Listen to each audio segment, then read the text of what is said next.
First of all, let me assert my firm belief that the only thing we have to fear is fear itself. Who's gonna win here tonight at Texas Motor Speedway?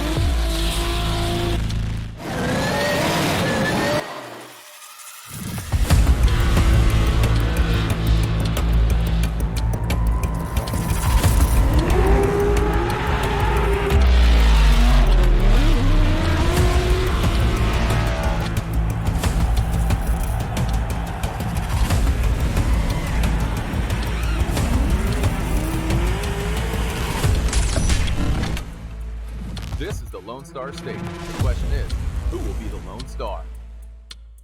Welcome back to Texas Motor Speedway, playing host to round 6 of the Formula Drift Pro Championship. Our triple header is coming to an end here this afternoon, right before dinner time. So we're going to celebrate with a carbon fiber diet. But first, we have our United States Air Force opening ceremonies. We do have some fans in the building up there above turn 1.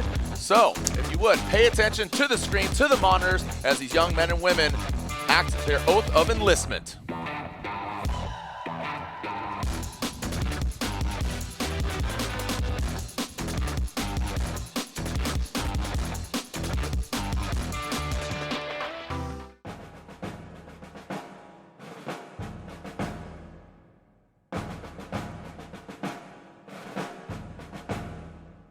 I'm Major General Ed Thomas, Commander of the Air Force Recruiting Service, and I'm proud to join each of you today to deliver the oath of enlistment to the members of our Air Force Delayed Entry Program. These young Americans are our future leaders, innovators, and warriors, and I'm proud of each of their decisions to join the United States Air Force, the greatest Air Force in the world. Raise your right hand and repeat after me. I state your name. I, Kevin Landon. I, Emily Hall. I, Nicholas Bruce Grigsby. Do solemnly swear Do solemnly swear that I will support and defend the Constitution of the United States that I will support and defend the Constitution of the United States against all enemies, foreign and domestic. against all enemies, foreign and domestic. That I will bear true faith and allegiance to the same. And that I will bear true faith and allegiance to the same. That I will obey the orders of the President of the United States I will obey the orders of the President of the United States and the orders of the officers appointed over me, And the orders of the officers appointed over me. according to the regulations according to the regulations and the Uniform Code of Military Justice. and the Uniform Code of Military Justice. So help me God. So help me God. Thank you all, and aim high. And there you have it, the oath of enlistment for those young men and women entering the United States Air Force, protecting the best country, what I think, in the world. So if you would, please stand and remove your hats as the presentation of the colors by the United States Air Force Junior ROTC cadets of Eagle Mountain, Saginaw, ISD.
Thank you again to United States Air Force Junior ROTC cadets of Eagle Mountain, Saginaw, ISD for the presentation of the colors. Are you ready to meet your top 16 drivers? Ready to do battle here at round 6, the doubleheader weekend Formula Drift Pro Championship. I'm Jared Deanna. Joining me next to me once again, 17 years, Ryan Sage, and down on the ground, our homegirl on the ground, Lorette Nickel. We kick things off with the first car parked. We saw him yesterday do battle, and here he is once again at top 16. Make some noise for the Njuku Racing S15 on Achilles tires. It is Adam LZ.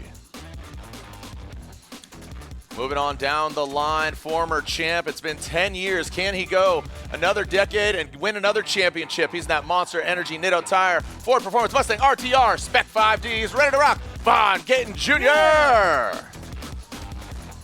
Rounding out that RTR two-car team. He got the win at round 2 in St. Louis behind the wheel of his BC Racing Nitto tire Ford Performance Mustang RTR Spec 5D. Say howdy, get rowdy. It is Chelsea Denofa. Woo! All right, moving on down the line from Southern California, piling that Falcon Tires Field Suspension S15. It is Odie Bakchis. You got the frenemies here. They're friends, they're enemies, they're frenemies here in the teal and blue, the signature Falcon Tires scallops. He's piling that Falcon Tires Drift Cave pedal commander of the 777. Say hello to the beast from the Bay, Matt Field. Look at all the teal and blue moving right along into, man, he had a tough day yesterday, but here he is in top 16. Can he take it all the way to the top? Find that Falcon Tires Roush Performance Ford Mustang JTP Justin Pawlak. Some more American muscle, but an Irishman behind the wheel. Number 43 in that Oracle Lighting Achilles tire Dodge Viper. It is Dean Carnage Kearney. All All right, little break up there of the Falcon Tires vehicles, but now we are back at it. Another former champ, some of the best hair in the biz, let's be quite honest. At turn 14 distribution, Falcon Tires Subaru BRZ. It is slide or die Jiro Yoshihara. Coming to us from North Carolina, standing up on his tried and true Old Faithful. There he is. Make some noise for FD rookie Jonathan Nerren.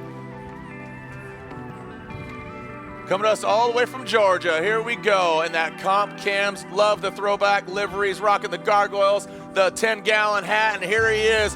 Make some noise for the comp cams, Achilles Tire Cadillac ATSV. It is Taylor Full Pull. Oh. Your current points leader. He got the win yesterday. He has 30-plus points over Vaughn Gittin Jr. sitting in second. Can he go back-to-back like Vaughn Gittin Jr. piling that gum out? Toyota Racing, Toyota Corolla hatchback. It is the rock star, Ryan Tuerck. Coming up next, coming to us from Japan in that up garage GT. Oh, no, hey, wait, no, not yet. We're not missing you, bro. We're not missing you. His car is having some issues, but man, he took it all the way to top, the best he's ever done, making the Final Four in that Doc Edelbrock Nissan 370Z. He's got a drink in his hand. Make some noise for Jeff Jones. Unfortunately, he's going to be watching from the sidelines now. Now we can move on to our Japanese driver, piloting the Up Garage GT Radial S15. It is Kazuya Taguchi. All right, let's see how far we can take this Rockstar energy drink. Toyota Racing, Toyota Supra GR.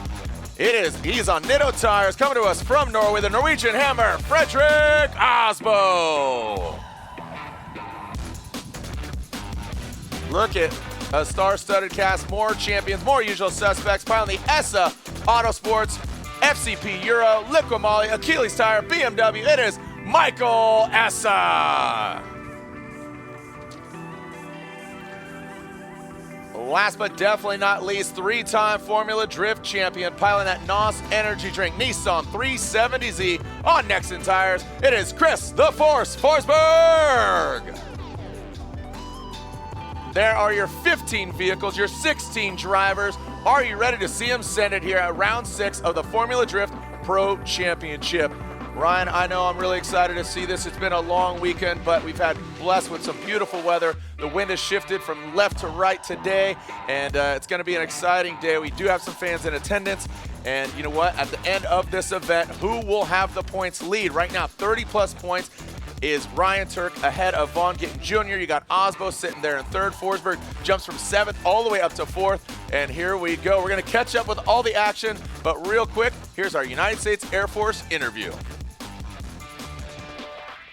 We are with Staff Sergeant Anthony Guerra. And Anthony, where are we calling you from right now? You're like down the street, aren't you? Yeah, I'm in Arlington, Texas. Okay. I got to ask you right out of the gate, are you a car guy?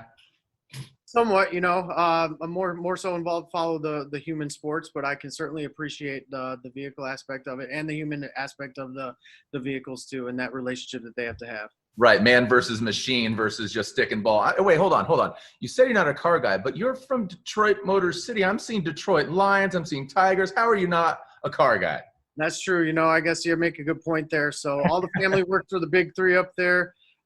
So I grew up around it. I got interested in other things coming up. But And speaking of other things, how long have you been in the Air Force?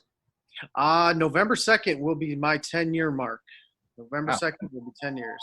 When did you start? When you were 12? I mean, you got a nice baby face on you, Anthony. You look good, man. I wish I could say so. I appreciate it. It's just been a clean living, That's good. That's awesome. So you've been in the Air Force for a while. How many roles have you taken? And now here you are as a recruiter. What got you here? What was your career path?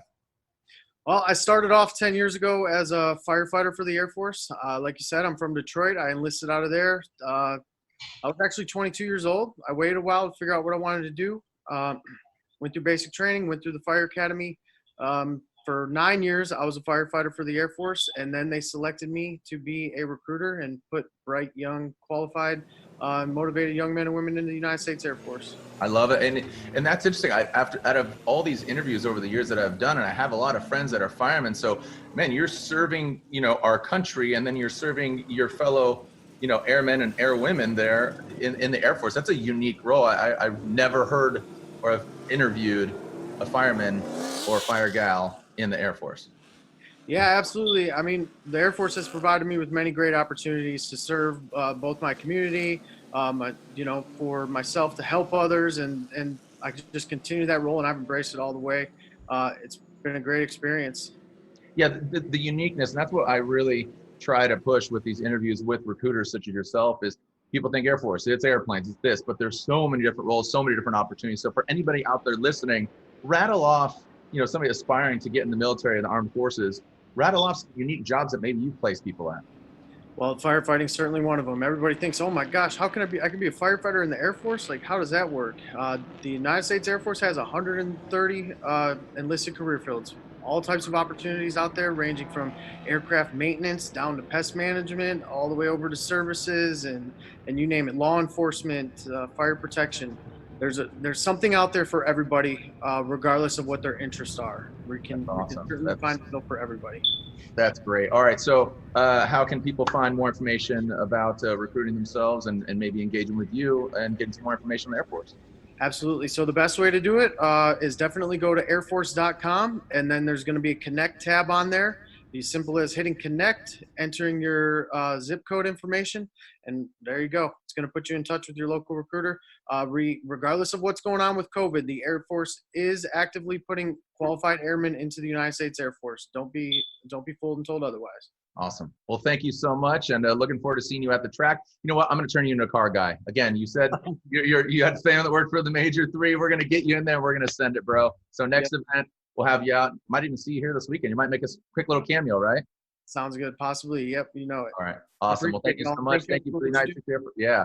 Thank you so much for the United States Air Force. Sorry to cut you off there. Staff Sergeant Anthony Guerra. Thank you all.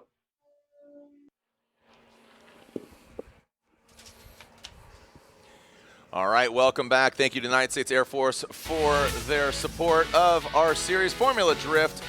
Ryan, a long weekend. We saw Pro 2 on Friday. We saw Pro yesterday. Ryan Tuerck, 30-plus points. He's got that dominant lead right now. Somebody really needs to step up. Otherwise, he's going to steamroll everybody. Yeah, I think Vaughn and Ryan for sure are in the driver's seat of this championship right now. And the other guys that are in third through probably 8th place, this is their opportunity to strike and try to pull some of that away. And we focused our attention on Dean Kearney and Matt Field. Getting a top 16 knockout of Ryan Tuerck or Vaughn Gittin Jr. is the best chance that the other guys are going to have. But look at the matchup with Frederick Osbo and Justin Pawlak. That's two top contenders in the top 16. Somebody's going to go home sad today. On the other side of the bracket, we've got Adam LZ facing Michael Essa. And, of course, we've got many other battles that are championship contention, like Chris Forsberg and Bakchis in the top 16. So there is going to be some shaking up here today. Yeah, I mean, that really dictates a lot there. Forsberg, who got, second yesterday, jumped all the way from 7th to 4th. So it's going to get really tight.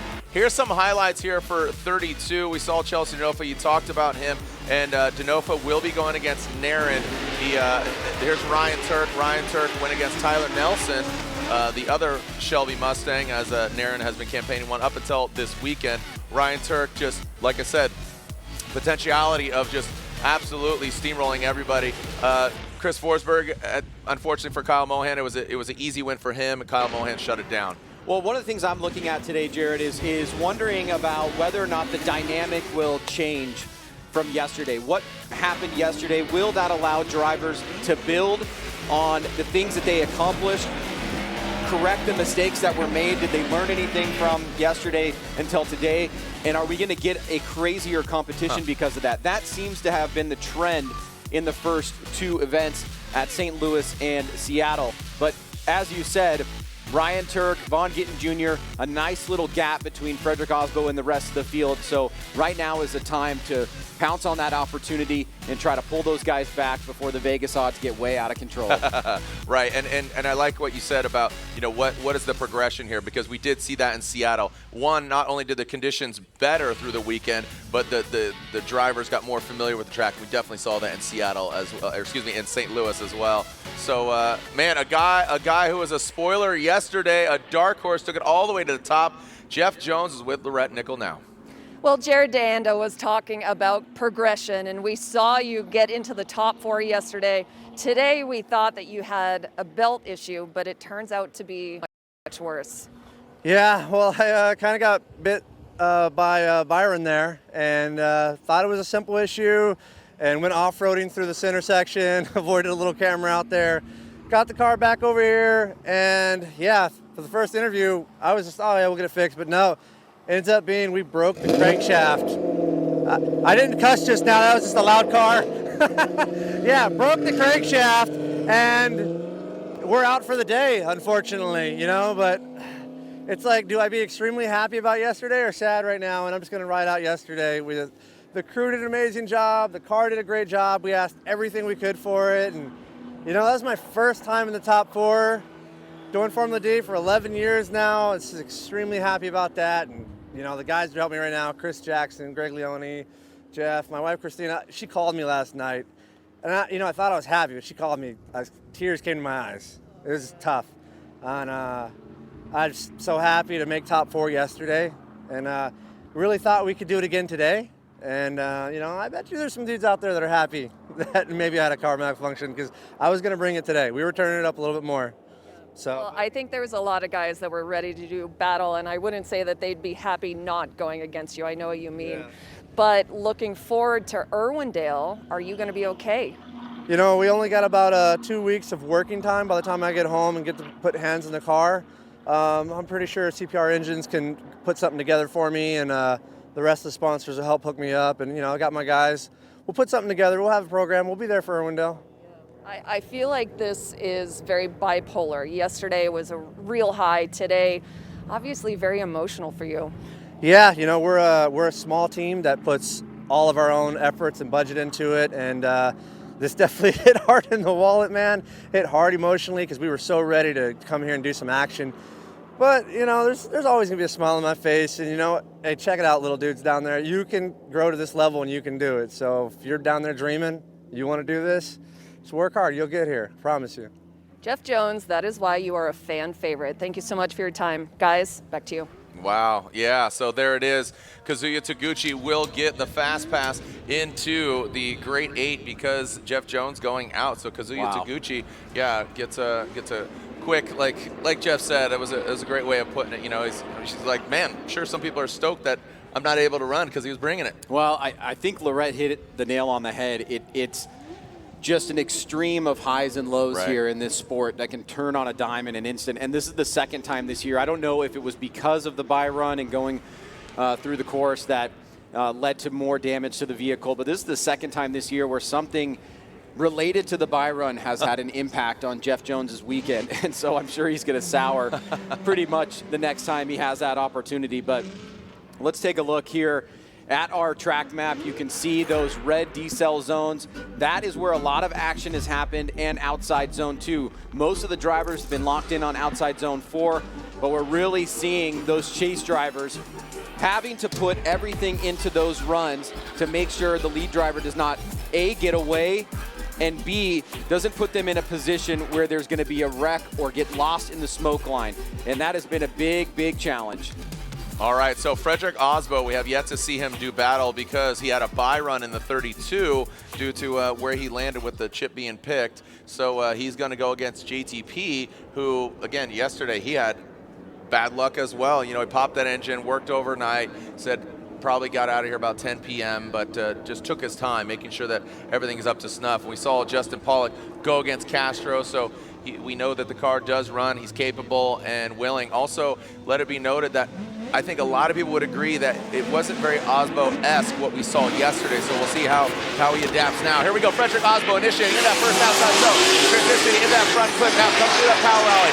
Osbo definitely turning it up in that Rockstar Toyota Supra. Now come that third outside zone, here comes JTP, right there on the door of that Toyota Supra, now going and bringing into that final outside zone and across the finish line. Justin Pawlak bathing in the smoke. Ryan, pretty good run there from Osbo. That was a nasty initiation from Frederick Osbo. That harkens back to the old school Chucky days right there. Yeah, right. Big flick, holds it, amazing rate to angle, and then right back on throttle. But JTP not phased, tucks up on the inside, transitioning back around. Osbo going deep into outside zone 2, but so is Justin. Justin following him into outside zone 3. Pretty good job there. Great battle starting off here between these two guys as we take a look through the center section once again as Justin tucks up on the inside, trying to gain proximity, but Osbo running a monster line here, and still Osbo and JTP close together through that finish line. That's the way you want to start off the top 16. Notice that Osbo goes deep into outside zone 2, but so does Justin. Slight little gap here, then they compress again into outside zone 3, and then finally through 4. Looking good by both drivers. Awesome. Amazing drifting there. Yeah, some really good driving there by Osbo, and Pawlak was everywhere that Osbo went. This is going to be the deciding factor. Who's really going to step up? And again, don't leave it in the judges' hands. You really want to earn it. And these two very fierce competitors, well-prepared cars. And as we saw yesterday, JTP having some bad luck. Here we go. Osbo needs to step up in order to have a fight for this championship right now. Here we go, JTP. Goes into that outside zone, past that front clip, both of them really tight on it, neither of them hit it, into that third outside zone. Oh, look at this snap here from JTP. Always amazing when JTP holds on to that. You saw him just really snap. Sometimes it ends up biting him. Not the case there. You saw he had to take a little bit of angle out of it, but that was nasty. He did it again. He done did it again. Yeah, that is the standard JTP. I'm going 110% here. He also has a nice little flick into initiation right into outside zone 1. Osbo, slight little reduction in angle there, but follows him into outside zone 2. Coming into 3. Big flick here. E-brake pull early into outside zone 3. Osbo has to adjust. That'll be interesting to see if the judges look at that as a mistake by JTP. Massive angle through that decel zone, and of course you can decel there, but was it chaseable for Osbo? Osbo did make it chaseable, and JTP came on a little bit of a lower line before he got into outside zone 4. So this is an interesting set of circumstances here that the judges have to digest. Yeah, that's I'm eager to get Lontaine's feedback here on this snap. See, Osbo reduces the angle there for a second. Good job so a filling couple that mistakes here, and then JTP from that drone shot, you see big angle there. Osbo makes an adjustment. The JTP is on this mid-line here, then starts to work his way up about halfway through that outside zone. So I know that that's going to have an impact overall, but will it play into JTP's hands or Frederick Osbo? Yeah.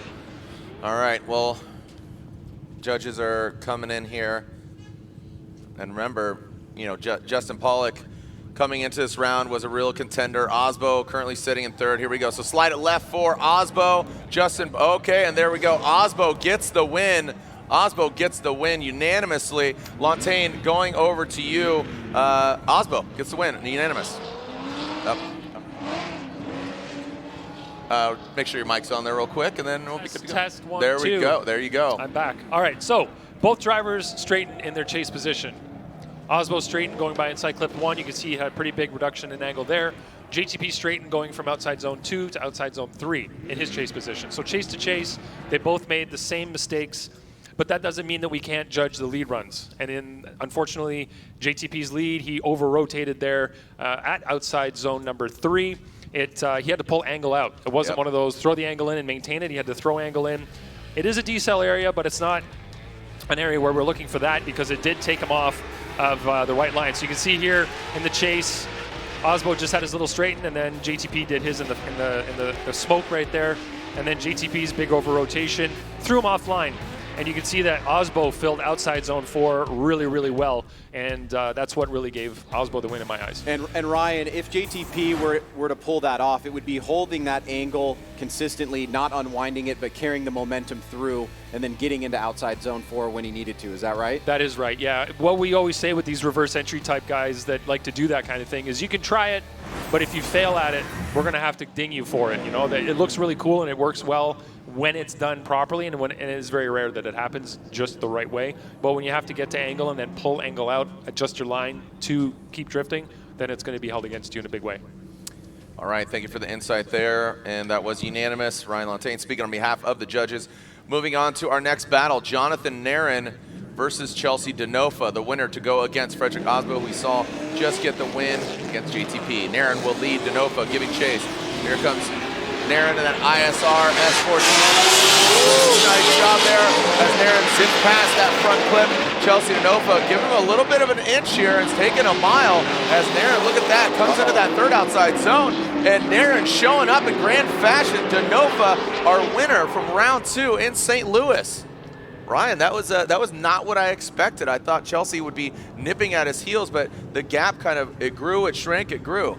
Yeah, it accentuated, in particular, in outside zone 3. Denofa gets a good start here behind Nerren. Initially, Nerren does get way out to that outside zone 2, does a great job on 2 and 3, and then right here, he punches the throttle, and as Denofa is approaching outside zone 3, he's gonna compress, get close to Nerren. Nerren gets back on the throttle, and Denofa is just not able to hang with him there for some reason or another. He does catch up towards the end, but like you said, usually we're seeing Denofa, literally, things are closer than they appear in the rearview mirror. And on this section here, he goes just a little bit too long on his attack into outside zone 3, and it costs him because he's also not filling that outside zone like Nerren is. Yeah, it was really good driving by Jonathan Nerren. Now with Chelsea Denofa out front and getting the clean air, I definitely expect him to throw down a hammer run here and back up to Denofa snuff. All right. Looks like we are clear to send. We're getting the word. Getting the thumbs up. Denofa, that BC Racing Nitto Tire Ford Performance Mustang RTR Spec 5D will lead. Jonathan Nerren, the ISR Performance S14. You see him leaving the line a little bit early, and that is legal. Here we go. Denofa past that front clip.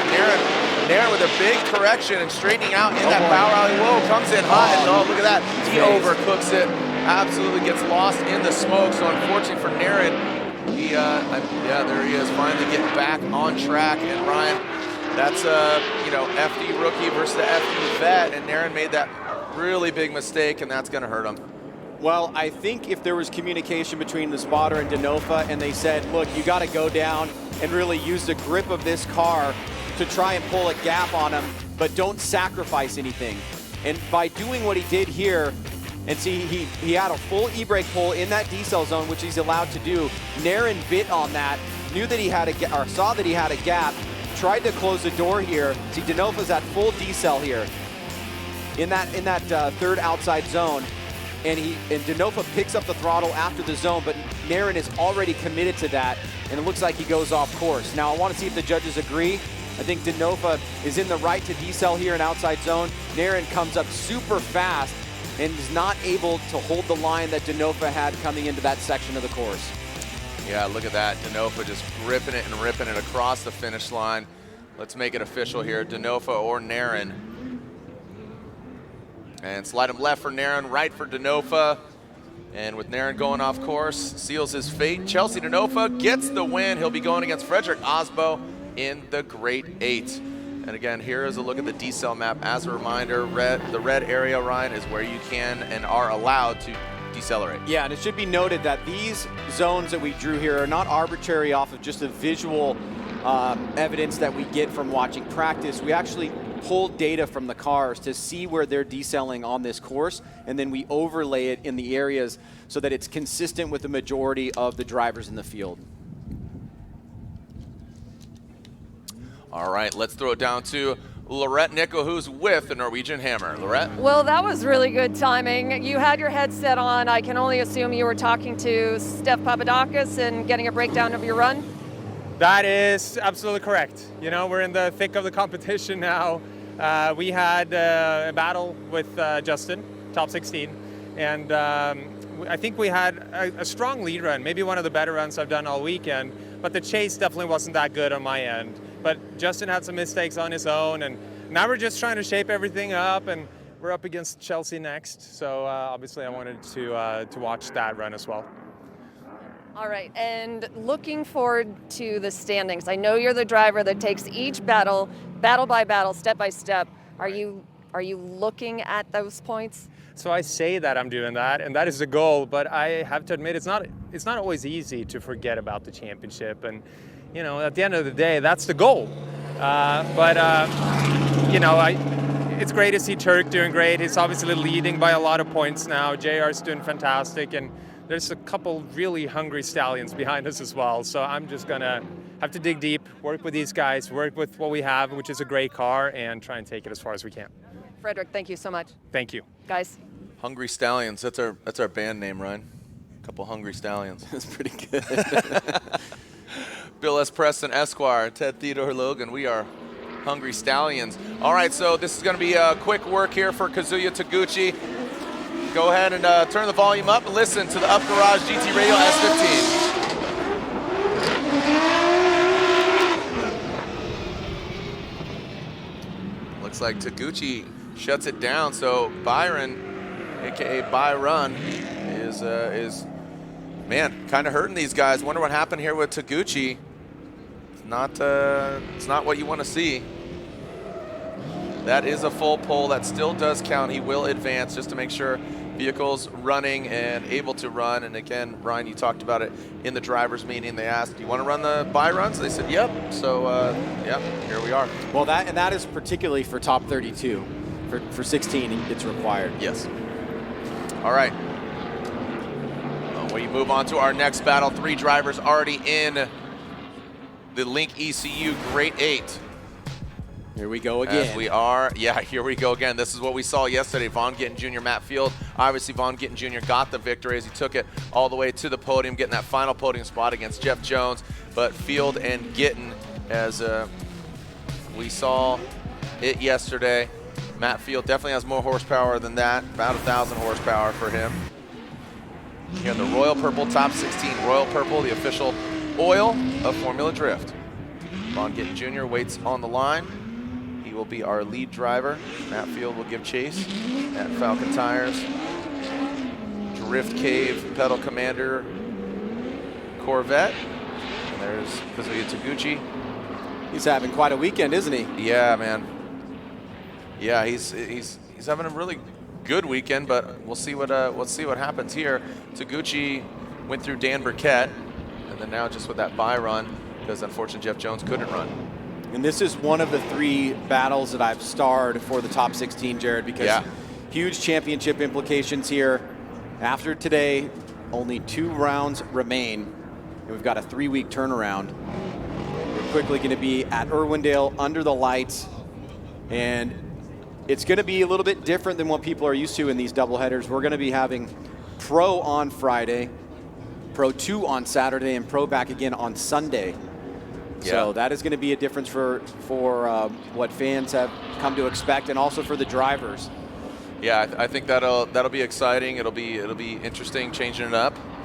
There we have the again the track workers utilizing the brand new 2021 Toyota Nightshade Edition, both the Tacoma and Tundra. All right, so we are hearing that Lorette is telling us that Kazuya Taguchi is having steering issues with his vehicle, so hopefully he can get that remedied by the time he has to do battle against one of these drivers. And here we go. Vaughn Gittin Jr. leading. Matt Field giving chase. Vaughn Gittin Jr. into that first outside zone. Matt Field right there. Backs off a little bit. Matt Field needs to gain some ground. Get up close to the professional fun haver, and there he does just that. Into that outside zone 3. Now coming to zone 4. Oh, wow. Really just, man, Matt Field. Was he past the finish line? I don't think so. Oh, bummer. Absolutely just bathing in that smoke. That is not the advantage you want to give to Vaughn Gittin Jr. when he's chasing on this next half of the battle. because he can take it easy. Let's see what happens here. We saw Matt starting to fall behind around outside zone number 2. He starts off pretty strong here, but Vaughn grips up. You can see a little reduction there in angle from Matt just initially from inside clip number 1. Here comes Field, surging forward, attacking. Now he's in a good position right now, trying to get back on throttle to stay on Vaughn's door, but slowly he goes into the smoke line. And we heard from many drivers that once that happens, it's basically a leap of faith. Notice the white line there and the cone, that's the finish line. He does not make it past that finish line. Just lost, dude. I mean, look at this, just, oh, dude, you need to snorkel with that thing. Yeah, that is incredibly tough to deal with. I thought maybe he was gonna come out of that, but we have, I mean, it's very low probability that that's gonna happen. Let's take a look at it from the drone here. Good flick by Vaughn, a mimicking effect from Field in the chase from inside clip 1. On zone 2, there was a little bit of space, and then into 3 as he dove forward and backed off a little bit. He got lost in that smoke line and goes off course literally a few feet before the finish line. Such a bummer for Matt Field.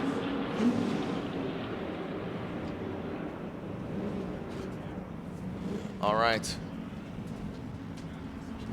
Let's go ahead and alternate the order, but Matt Field needs to throw down a solid run. And then, honestly, he needs Vaughn Gittin Jr. to make a large mistake because he's got that incomplete because it was in front of the finish line. Here we go, Matt Field out front. Brings it all the way into that first outside zone. Small little correction there from Vaughn to bring it around that front clip. Oh, look at this, Matt Field, Vaughn Gittin Jr. falling back a little bit here. Now coming to that third outside zone and into the final outside zone. Great shot there. Ryan, is that enough to offset that, that incomplete? We're going to have to put a magnifying glass. It happened so fast. Yeah. Put a magnifying glass on that center section because Vaughn did get out of whack after inside clip number 1. Now, obviously, it would have to be an incomplete for the lead runs to be compared. So let's look at the chase run from Vaughn. Let's see what happens. Big flick there by Matt Field, back on throttle. Vaughn tries to cut up on the inside through inside clip number 1, and it looks like he's still got angle in the car. So I don't think it's an incomplete, but it's definitely a mistake. And as we take a look at it from some of the other angles, we'll see just how much of a mistake it was. See, he starts falling back, and it's just a compression there. So yeah, he makes the transition. It's definitely not an incomplete by any standard that we've used in the past. Or anything that the judges have shown this weekend, but it got really close there for a second. The old famous words, not the prettiest, but it'll get it done. So I believe, unfortunately, Matt Field's weekend comes to a halt here, courtesy of Vaughn Gittin Jr., and this was the case yesterday, too. So, Matt Field is out for blood, Vaughn Gittin Jr.'s blood, that is, in Irwindale. If that's the case, let's go ahead and slide him left for Vaughn Gittin Jr., right for Matt Field, and there you have it. Vaughn Gittin Jr. gets the win. A great effort there by Matt Field, but tough weekend, man, for Matt Field and the Drift Cave homies. Bummer. But Vaughn Gittin Jr. gets the win and advances on. Okay, as we move on to our next battle, we are halfway through our Royal Purple Top 16. So now Vaughn Gittin Jr. will go against Kazuya Taguchi in the Grade 8. The Link ECU Grade 8, the official engine management of Formula Drift. Adam LZ, Michael Essa. Should be a fun one. Adam LZ definitely just getting a lot of seat time, a lot of driving time. He's going against another champion here in Michael Essa. Essa has an absolute rocket ship of a vehicle. Adam LZ will lead Michael Essa. And then FCP Euro Liqui Achilles tire, BMW. Adam LZ and Juku Racing Achilles tire. It's got the 2J under the hood. A great looking S15 Silvia. Into that first outside zone. Look at that, LZ pulling away from Michael Essa. Good maneuver around that front clip. Now through the power alley into that third outside zone. Look at Michael Essa gaining ground, gets to the side of that S15. Oh, and Michael Essa looks like he gets blinded by the smoke, and LZ will have a major advantage. So once again, a similar strategy can be employed here by Adam LZ. The tables are turned in his favor here. Let's take a look at the run. Let's see what happens to Michael Essa. Big flick there by LZ. Back on throttle through inside clip 1. Michael Essa hunting him down, staying on the right line. Essa surging forward. LZ grabs e-brake through the decel zone. And then let's take a look at it from this angle. You can see surging forward. Watch the rear disappear into the smoke line. And then as soon as he hits that grass, it is game over. Tough break there for Michael Essa. Here it is from the drone. He's looking pretty good here. You can see he's pretty much matching the line of LZ. And then through this third outside zone, right there, he starts going in the smoke. He's right at the edge of the course. Rumble strips, slides off, and it's gonna be an incomplete. So, like I said, right now, the arrow is pointing in favor of Adam LZ to make a grade A berth. And to do so, he's got to employ a strategy here that does not put him in the same situation that Essa had in his chase run, because all he needs to do here is get a scored run and he would get the win. And remember yesterday, I thought LZ was going to beat Forsberg, and then, you know, they had that one more time, and then LZ made that big mistake. So as long as he keeps his cool, keeps his composure, LZ might advance on to the Great 8, and you know, basically don't do anything stupid, right? And the victory is yours. Essa, he's going to step up. He's going to throw down a heater of a run. Just knowing Essa, he is going to throw down a solid run because he has nothing left to lose. He's going to leave it all out on the track. The second time in a row, we've seen that chase driver get blinded by the smoke.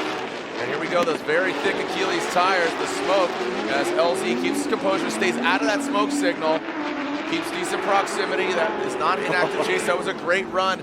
And unfortunately for Essa, that mistake is going to cost him. Well, that was a very veteran-esque type approach from LZ. He kept enough proximity to be in the game and not sandbag, but wasn't far back enough to where it was going to become problem. I mean, he was in attack enough so that the judges had something to compare to. Now remember, Michael Essa has an incomplete, so for new fans, that basically means his first run would not receive a score. That means it's impossible for LZ to lose if he gets a score in his chase run, and he does just that. Yep. Yeah, it was a really good driving by LZ. I like what you said, a veteran-esque move, just cool, calm, collected, very mature of him, and again, 2 battles in a row, getting blinded by the smoke, not by the light, as coming through that final smoke wall. Let's make it official. Slide him left for LZ, right for Essa. Looks like Adam LZ gets the win. Adam LZ is going on into the Great 8. Congratulations to LZ. He moves on to the Great 8. Next battle, Ryan Tuerck, Dean Kearney. Looking forward to seeing this battle. You know, can Ryan Tuerck make a larger gap in between his drivers, and basically, you know, 30 plus points. The Royal Purple top 16. There's the stats: 1,000, 1,250. And we saw Dean Kearney go out early yesterday against LZ, coincidentally. But yeah. Oh man, the fans are absolutely loving LZ. He's got a lot of fans there in the building. Look at that. Eye, kissy face, eye. Okay, all right. LZ lucky. This guy says, my good Lord, look at that. So LZ brings a lot of fans here to Formula Drift. We appreciate his all his fan base for joining us here. I think his GT3 RS is my favorite car, though, the Porsche, out of all of them. Got to be honest. Here we go. Ryan Tuerck will lead. Dean Kearney giving chase. Remember, Dean, when he initiated yesterday against LZ, he says just kept rotating, and LZ got into that front left corner with the driver's side door. And here comes Ryan Tuerck, that gum-out Toyota Racing Toyota Corolla hatchback. Got the win yesterday. Can he go back-to-back? And away they go. No cones hit, we got a clean start. Ryan Tuerck, let's see how he operates surgery on that first outside zone. Transition past that front clip. Here comes Dean Kearney. Really on the door of Ryan Tuerck is Dean Kearney. The carnage comes up. Looks like he's taking that LZ strategy just outside, but look at that, wheel to wheel, great execution. Wow. Carnage says, you know what, I'm going against the leader, risk it for the biscuit, and it paid off in dividends. I think that approach from initiation to inside clip 1 makes me think that Dean has the most gripped up car here today, because he gives a little bit of a gap to Ryan, and then right here he goes. Attacks right there to outside zone 2. Tuerck back around. Woo. Big flick there in the chase position by Dean, coming through the smoke line. Right in the pocket, falls back for a second. Now he starts to pull it on, or put it on rather, and really tying down Ryan Tuerck from getting away. Watch this, see there's a little separation here, and then boom, he attacks right here on the inside. He adjusted his angle a little bit to do that, so he's trying to utilize every capability he has in the vehicle to show a good chase run against Ryan Tuerck. Now Ryan Tuerck had a pretty phenomenal lead there, so Dean is gonna have to come back with something strong. But I think Dean's overall strategy was pretty good there. But like you said, it looks like it has so much side grip. You can see that thing just crab walking to the side of a very fast Toyota Corolla. Yeah, it's amazing. That's what I was saying earlier. You know, once that car is where it needs to be, it's one of the most dangerous vehicles on the Formula Drift paddock. Totally agree. All right, so Dean Kearney would love to get the victory here, and it would really change the outcome of, remember we talked about it, somebody needs to step up. This was another one that you starred, Ryan. You said this could change the game for the championship hunt. Dean Kearney initiates in that first outer zone, past that front clip. You can see a little bit of wavering there from Dean Kearney. Now coming to that third outside zone. There goes Ryan Tuerck. Oh, and look at that, leaves him in the smoke. And Ryan Tuerck, you saw him surge up. Dean get all the way to the outside zone. Ryan, could we see a wind of change here? Not the prettiest. Well, I always feel like if it's gonna happen, if we're gonna see something big, we're gonna see it between 1 and 3. So let's see what happens here. Dean, very aggressive flick, holds that angle through inside clip number 1. Tuerck right on that line with them. Transitioning back around, Tuerck with a little bit less angle, but then has to back off, and then that's where he starts falling behind. He's surging forward here as Dean gets into that. That's a decel area. Decel area, then he's back on throttle. Was he on throttle early enough? Is that what kind of confused Tuerck? Did he think he was going to pick up a little bit earlier? Was Dean on the right line going into outside zone 4? Here it is from the drone. Hits that second hash mark right at the edge of outside zone 2. Tuerck surging forward, Dean waiting to pick it up. There he goes, a little bit past the area of outside zone 3, and that's where that decel zone does bleed out over a little bit past that outside zone 3. So this is a close one here, Jared. This is going to have major implications on the hunt for the championship going into Irwindale. Does Ryan Tuerck's story this weekend end here now? Does Dean's begin and continue on? Here's the BC Racing custom coilover, the official suspension of Formula Drift. Let's take a look, Ryan. Dean on the right in the lead, on the left in the chase.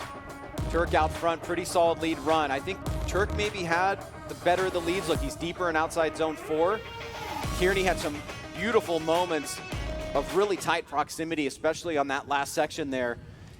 And it looks like Dean also caused a little bit of an adjustment from Tuerck in outside zone 3. So will that favor Dean or will it favor Tuerck? Oh boy, do you which way are you going? This is one where. Do you think we have a winner?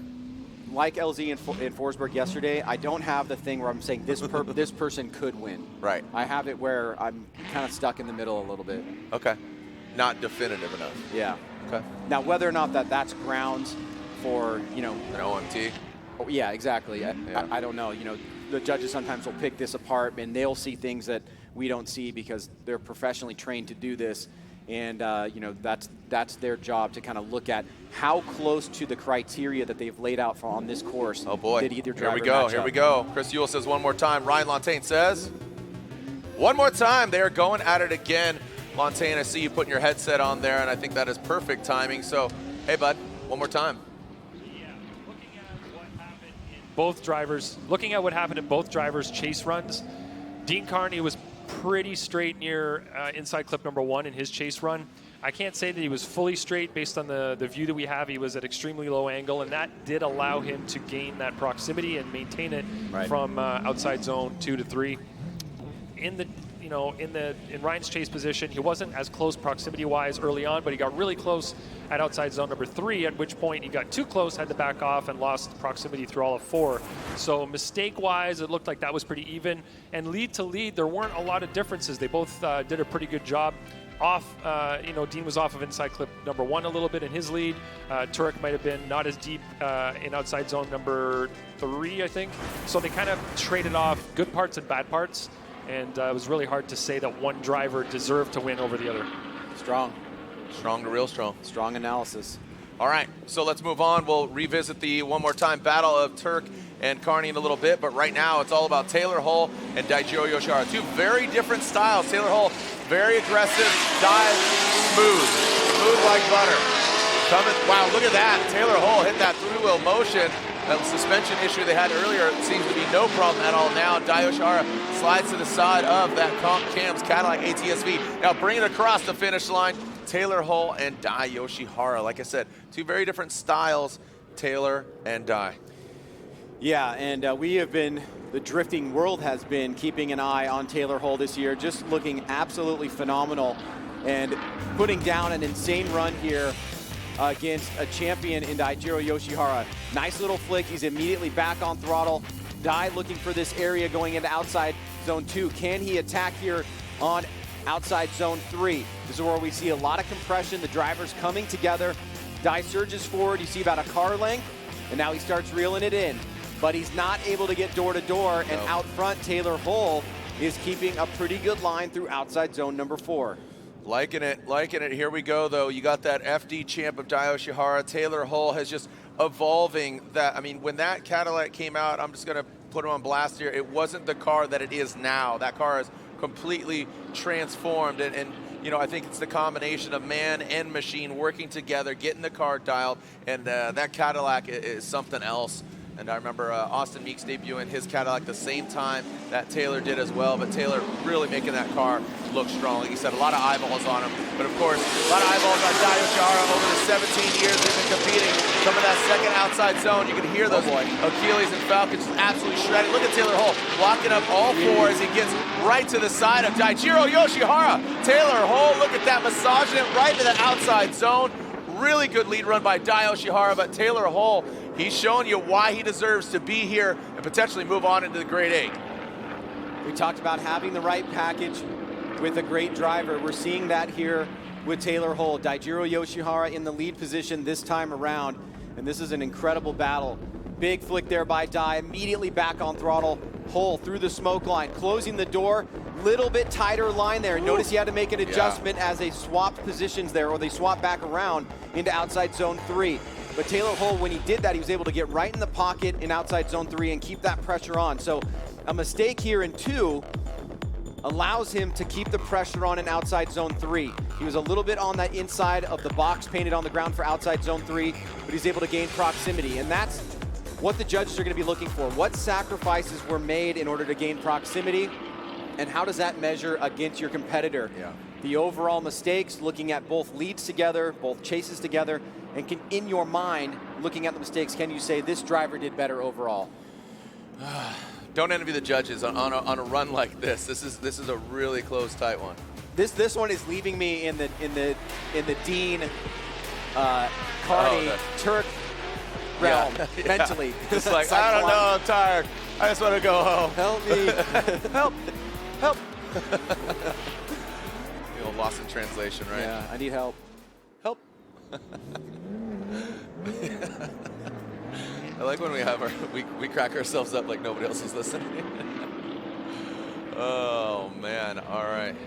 All right. So let's see if we got a victor here.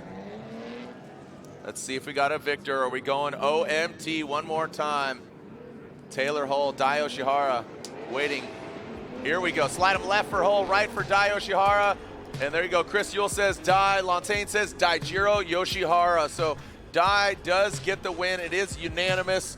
We'll get the description here from Lantain in a moment, because right now I'm going to throw it down to Lorette Nickel, who's with LZ. Thank you so much. Adam LZ saw a battle against former champion Michael Essa. So when you know you're going up against a giant, what's the strategy? I just try to do the best lead run I can. That's all that I can do, and it worked. There wasn't that much strategy other than just trying to hit the zones and make sure I get the best possible qualifying score I could if it was a qualifying run. Okay, so looking at Seattle, from St. Louis to Seattle to here in Texas, what's different about your approach? I feel like I've gotten more used to the car. The team has been able to help me get the car feeling exactly how I'd like. I'm kind of learning the infrastructure of FD a little bit more. That's always been one of my challenges, is just like I freak myself out in grid, waiting in line, and overthink things. So I'm just kind of going into it, just having fun, and it seems to be working. Okay. Adam, thank you so much for your time. Thank you. Guys? Thank you, Lorette, and that's exactly what I think has unfolded for LZ. A lot of anticipation with Pro 2 and now coming into Pro. But Lantain, real quick, explain Dye versus Taylor Hull before we enter our next battle, Forsberg and Bakchis. For me, it came down to the compromises that Hull made in the chase position. He missed outside zone 1, he missed outside zone 2, he missed outside zone 3, and he did get on Yoshihara a little bit better in 4, but in the chase position, Yoshihara was able to do more of a mimic to what Hull was doing in his lead run. All right, so again, that compromise is just accumulating way too much there for Taylor Hull, and Dai Yoshihara getting the win. Here we go, moving on to our next battle. We got Chris Forsberg, Odi Bakchis. These drivers shaking things up yesterday. Again, Forsberg second overall yesterday, going against LZ. We'll see, again, we got a restart here.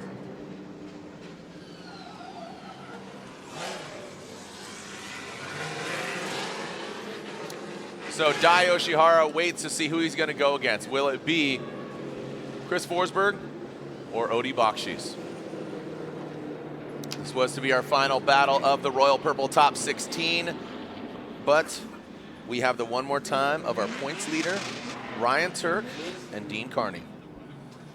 Chris Forsberg could come back here again. You got to think that, well, Gittin's still in it, Aasbo's still in it, so there's your 2-3, and then Forsberg, he's currently 4th in points, and obviously Tuerck is leading.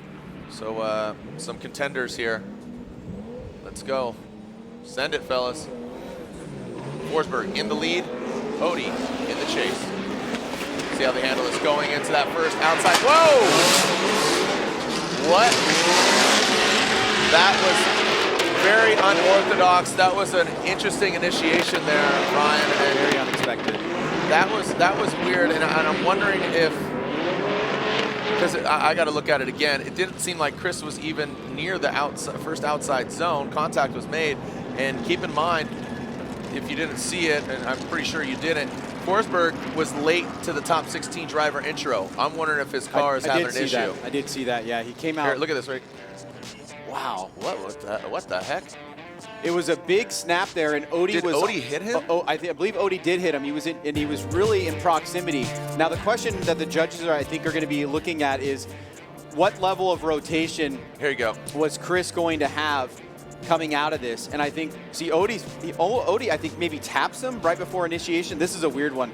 We got to roll that back. That right there is very interesting. It looks like if you take the little potential tap out of the mix, looks like Chris was going to over-rotate in his initiation. See Odi right there?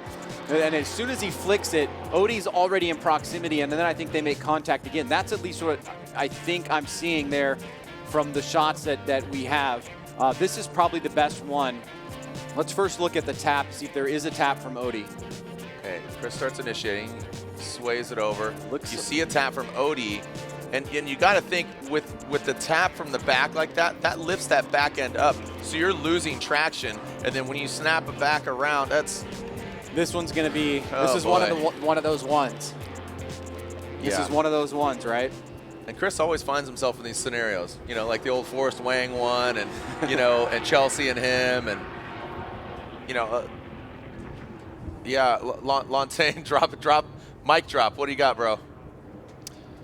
Looking at the replay, we could see it initially that Odi was really, really close to Chris's rear bumper on initiation, and we wondered if he hit, and then watching the replay, you could see that he actually did hit him before Chris initiated. Now, did that cause Chris to over-rotate? I don't know, but should Odi be hitting Chris before he initiates? No. Right, so let's lay out the options here from a judging rules. Technicalities. Yeah, a technical standpoint. Yeah. We have a collision, right? Because the run stopped, so you guys have to assert fault, right? And there's basically 3 options. You can do driver A, driver B, or you can basically do no fault because it's inconclusive. And you guys have a chart that you go through that says, did this happen in this area? Did this happen in that area? Did that not happen? So those are basically your 3 options, right? Well, yes and no. In that situation, you're talking about a drift that has already started. In this situation, we're talking about the initiation. And in the initiation side of things, the lead driver has the right of way 100% of the time. If the chase driver impedes the lead driver at any point in time, it's 100% the chase driver's fault. In this case, Odie did make contact with him before he initiated. So my hands are kind of tied in the sense that in the rules, in the driver briefing, we always say lead driver has the right of way. Yeah. Chase driver needs to give him room to initiate. In this case, Odie was trying to be as close as possible, it looks like, but he miscalculated a little bit and made contact with him first. This is something that I can't say whether or not that hit, like right there, in any way affected Chris, but I can't say that it didn't.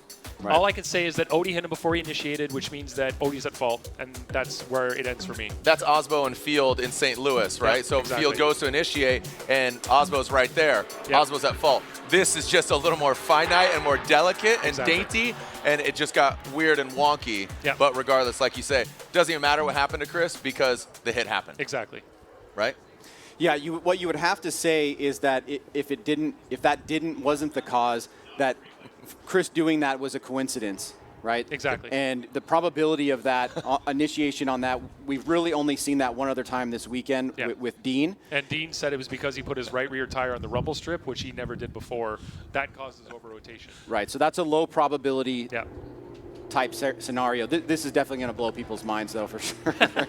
But in the rules, it's Yeah. written, chase driver needs to give lead driver the right of way. He did not, so automatically it has to be his fault. Right, so that we understand from your side now, and obviously the second run will happen. And then This is from my perspective personally, right? The other guys have to assess it, but as I see the rules written, this is how I see it. So I just want to make that clear. Fair play, fair play.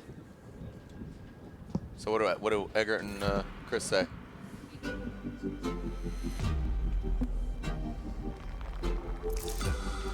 So look, there's a great shot of it paused right there. Now Chris is winding up right here.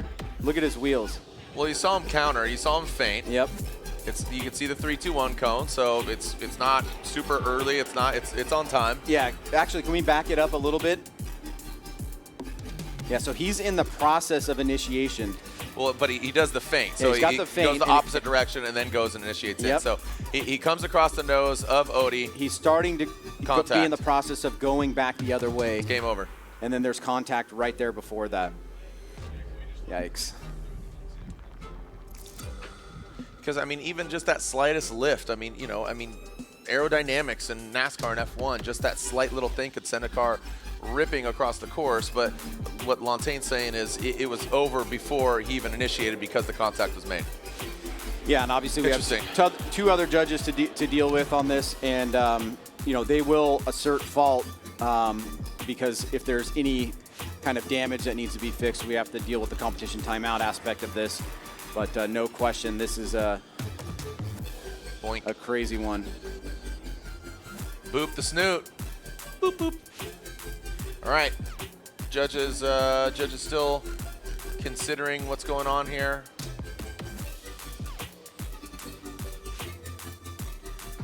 Are we moving on? What's going on? You guys buffering? You are? wait. Okay. All right. But you're outnumbered. All right. Talking to one of the judges, Chris Yule, right now, and he's saying that Ryan Lantain deemed. So do we have a fault? I think we have a majority, and then we have a neutral bystander. Right. Which typically you're not supposed to do that, I don't think.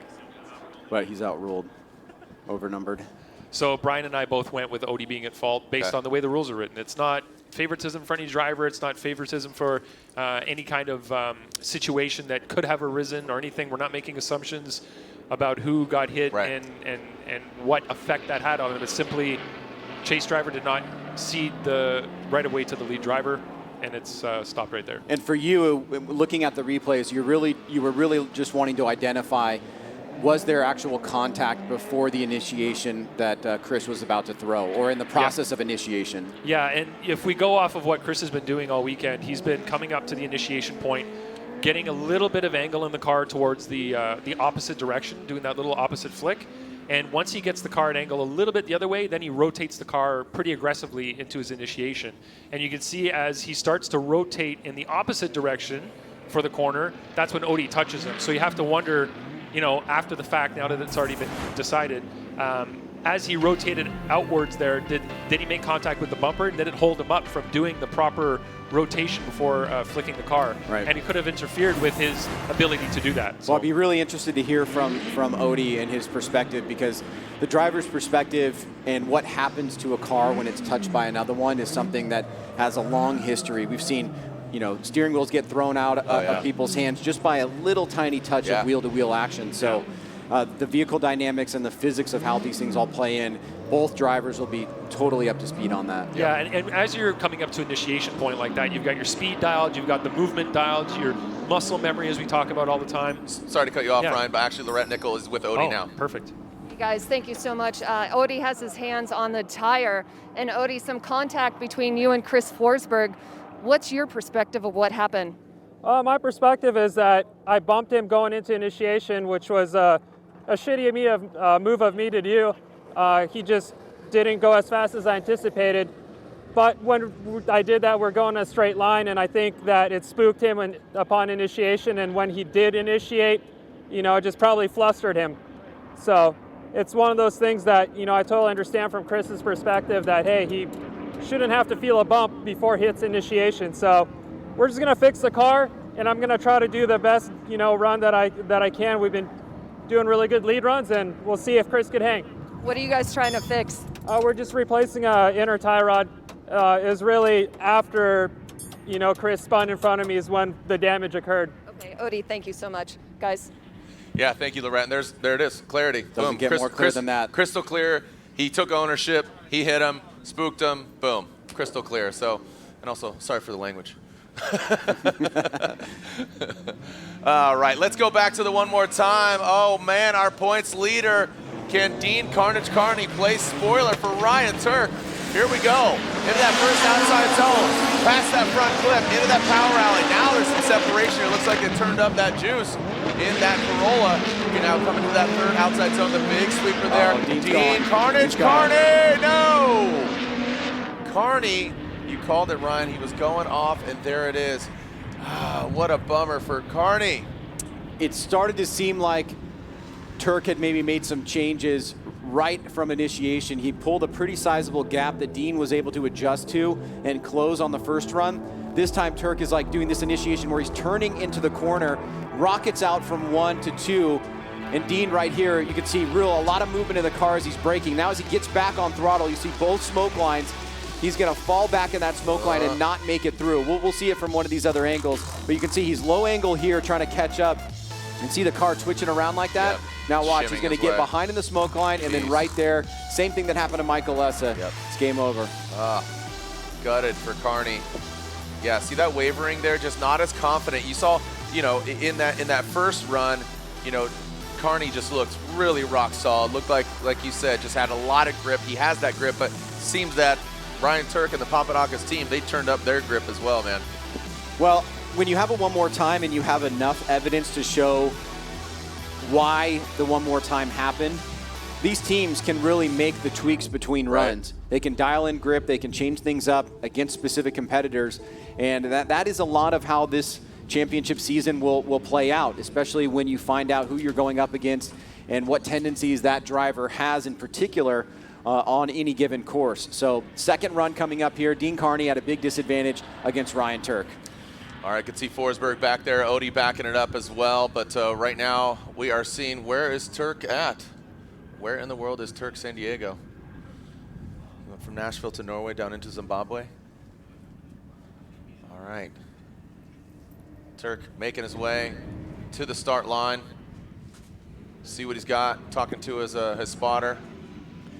Oh, Tuerck might be questioning his vehicle right now. You saw that quick little... That may have been why he took the long way. Sometimes people do that longer way around at other tracks because they got to cool the car down. Right. So not sure what's going on here. Yeah, but that little flick seemed like he wasn't confident with maybe suspension or something like that. Something set up. You know, just kind of checking it. Kind of saying, hey, yeah, how you doing? It's kind of like, you know, like when I'm about to, you know, do the sprints and stuff, got to stretch it out real quick. Here we go. Dean Kearney will lead. Ryan Tuerck giving chase. Good initiation from Dean Kearney. Now past that front clip, Dean is doing everything he needs to do. Is it enough? Remember, Dean has that major mistake on that first run. This one more time battle. Ryan Tuerck, our current points leader, is he going to keep on smoking his way into the finals?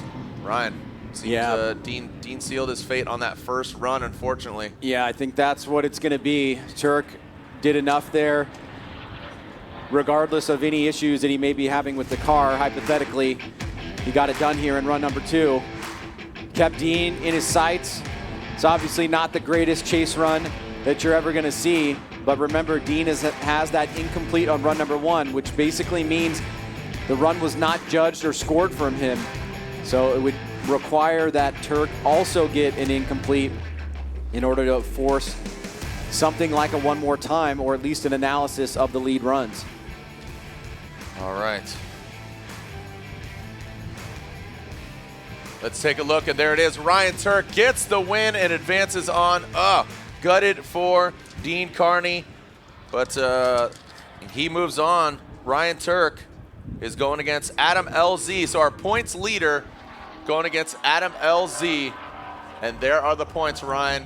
1, 2, 3, 4, and yeah, Chelsea, right? Yeah, Chelsea's still in, so top 5. Okay, well, this is going to dictate if we get either Forsberg or Bakchis. This is the last battle of that Royal Purple Top 16 to forge our Link ECU Grade 8. Royal Purple, the official oil of Formula Drift, and Link ECU, the official engine management unit of Formula Drift. And just to come back to it, for those that are just joining the stream, we had an incident between Bakchis and Chris Forsberg on initiation.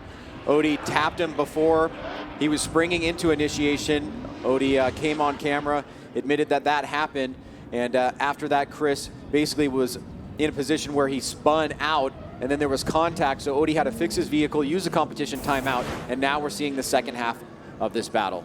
Yeah, okay, so yeah, interesting turn of events, no pun intended, as you saw the contact unfold, and Odie admitted to it. He fessed up. Didn't take much for him to admit. Just Loretta asked him what happened. Says, I hit him. So Forsberg warming up his necks and tires. Bakchis on the start line. Forsberg currently 4th in points. The winner of this battle going against Daijiro Yoshihara. The bottom right-hand corner of our bracket. And now Odie will lead. And if Forsberg plays this correctly, another one of those scenarios, just a veteran move, just kick back, don't do anything crazy, and the win is yours. Yeah, prudence here is the most important thing, I think, if you're Chris Forsberg and you want to make it into the Grade 8. Really cannot afford any silly mistakes here. But we know what Odie's going to do, right? Yeah, Odie's going to throw down. The best defense is going to be an offense here in the lead position. Bakchis initiates that first. That thing is absolutely unfortunate to get past the cutting and not to stand into that power alley, now into the 3rd outer zone at the beginning of the sweeper. You can see that Forsberg staying outside of that smoke trail, just keeping it legal. Good job there. And it looks like it's unfortunately over for Odie with that contact and the spin and the hit on the first run.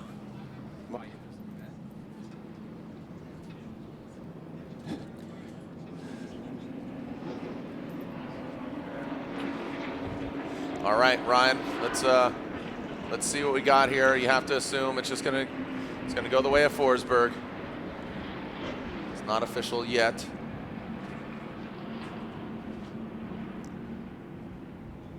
Ryan, our Grade 8 being shaped up already. Osbo will be going against Denofa.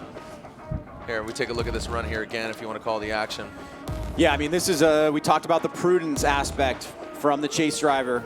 And Chris pretty much does that. Remember, same situation. We've seen it repeatedly. The lead driver that we see on the screen has an incomplete in his chase run. That means that the chase driver would also need to have an incomplete to force a one more time, or for the lead runs to be analyzed and judged. And that did not happen, so this is going to swing in favor of car number 64.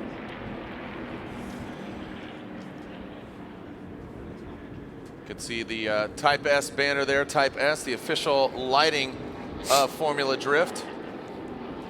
Yeah, Ryan, I was really excited and eager to get that email about Irwindale, where basically we're going to have a pro round on Friday, Pro 2 Saturday, and then pro on Sunday. That's going to make for some good things. All right. So questioning here to see if Forsberg had an incomplete on his chase run. I think they're analyzing maybe the power alley. Was that what they're looking at, and seeing if he straightened out? I guess so, yeah. I mean, I didn't see exactly what they were looking at, but they are calling for a number of replays. So let's dive into it. I think they're looking at, yeah, the low angle aspect there. It's not an incomplete to me. What?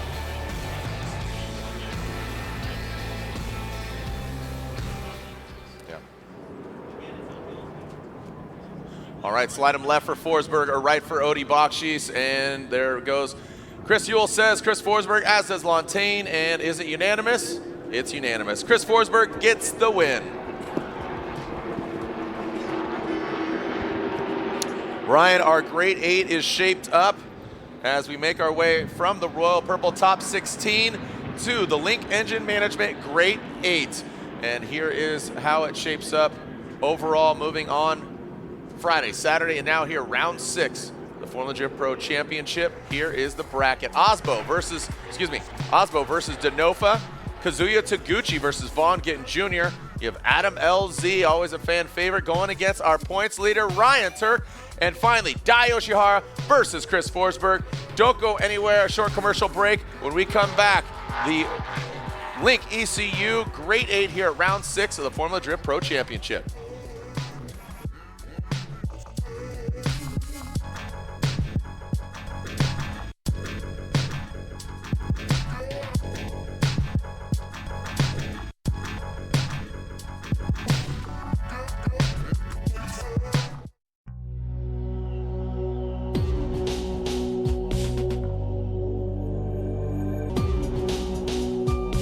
Quality of Japanese craftsmanship. Brid.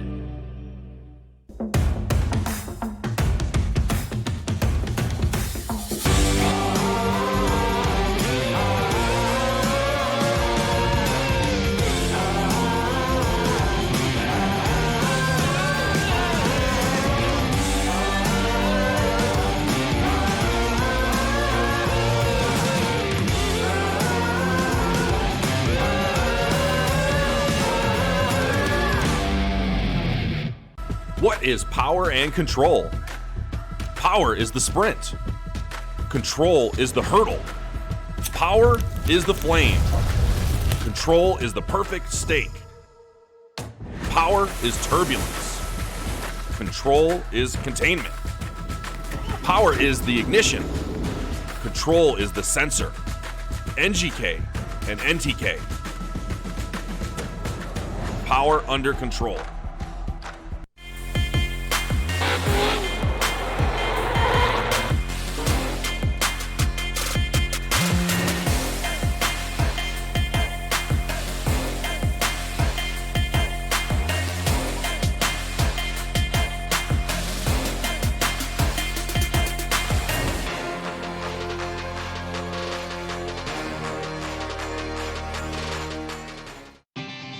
We're here for the perfectionists, the champions of doing things right.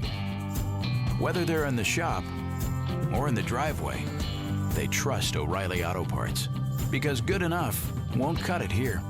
For over 50 years, we've been helping perfectionists get exactly what they want and exactly what they need without compromise, turning that problem into a problem solved. O'Reilly Auto Parts, better prices every day. The Falcon Azenis FK510 tire is engineered for today's high-performance vehicles. Built with added tread rigidity for precise handling and an advanced rubber compound that inspires confidence, rain or shine. Get more out of your sports coupe or sedan with the Azenis FK510.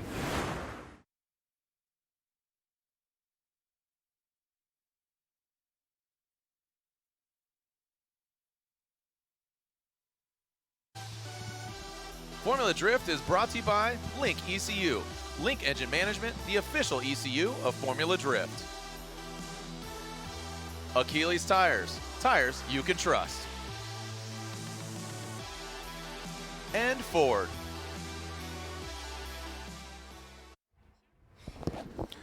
Welcome back. Here we go into the Link ECU Grade 8. You can see the rigs are even social distancing. Thanks for joining us. Awesome Halloween weekend. There is Ryan Tuerck, the race service fellas, watching from home. Nate Lewis, what's up, homeboy? What the F podcast. Check them out, Nate and the homies. Hashtag FDTX. Let everybody know you are watching round 6 of the Formula Drift Pro Championship. You can go and tag me if you like, at Jared Deenda. Maybe give you some shout outs, say what's up if you're watching with your family or watching at home. Okay, we got Ride North, RYD North. Got Keynes is here in the building. And Fabricio Silva, thanks for watching. Pedden, what's up, homeboy? Pedden 249, Hans Gardner, and my wife. Love you, babe. See you tomorrow. Thanks for watching, Stephanie. Love you. All right, so these are the current standings. We're going into Grade 8. Frederick Osbo, Chelsea Denofa, our first battle of the Grade 8. Still in it to win it. Taguchi versus Gittin Adam LZ versus Ryan Tuerck. Yoshihara versus Chris Forsberg. We're still on par to duplicate yesterday's podium, Ryan. Both, all three guys that won yesterday are still in the Grade 8. Yeah, and there's one guy or two guys right here that would like to join that podium. That's Frederick Osbo and Chelsea Denofa. Your round 1 and round 2 winners doing battle once again. I'm not sure when the last time they faced each other was this year, but we can expect that this is going to be one of the best battles of today, or at least on paper. Oh yeah, it has the making of that.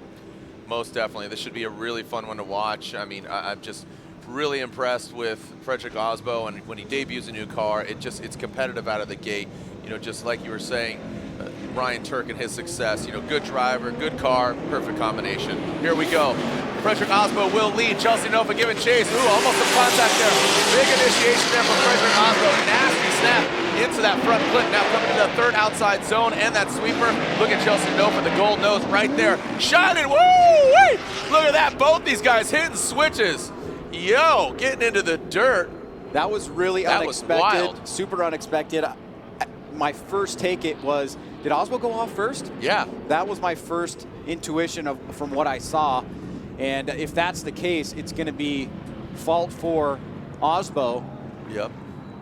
At the same time, that is really atypical for Frederick Osbo. Denofa gets super close on initiation. Backs off for a second, then through inside clip 1. Starts closing the door to outside zone 2. Here comes Osbo into 3. Denofa in tow. Oh, Osbo's at the edge of the course right here. Denofa was coming up.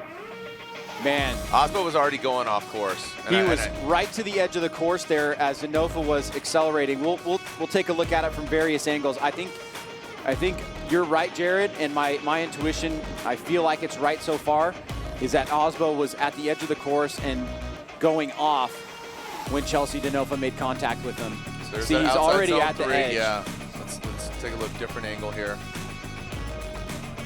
Osbo Denofa surging. Yeah. Oh, he was Osbo total dips independent. First. If we can roll that back, and I think Osbo dips first there. Yep. Here it is from camera 2, which is just to our right here in the judging tower.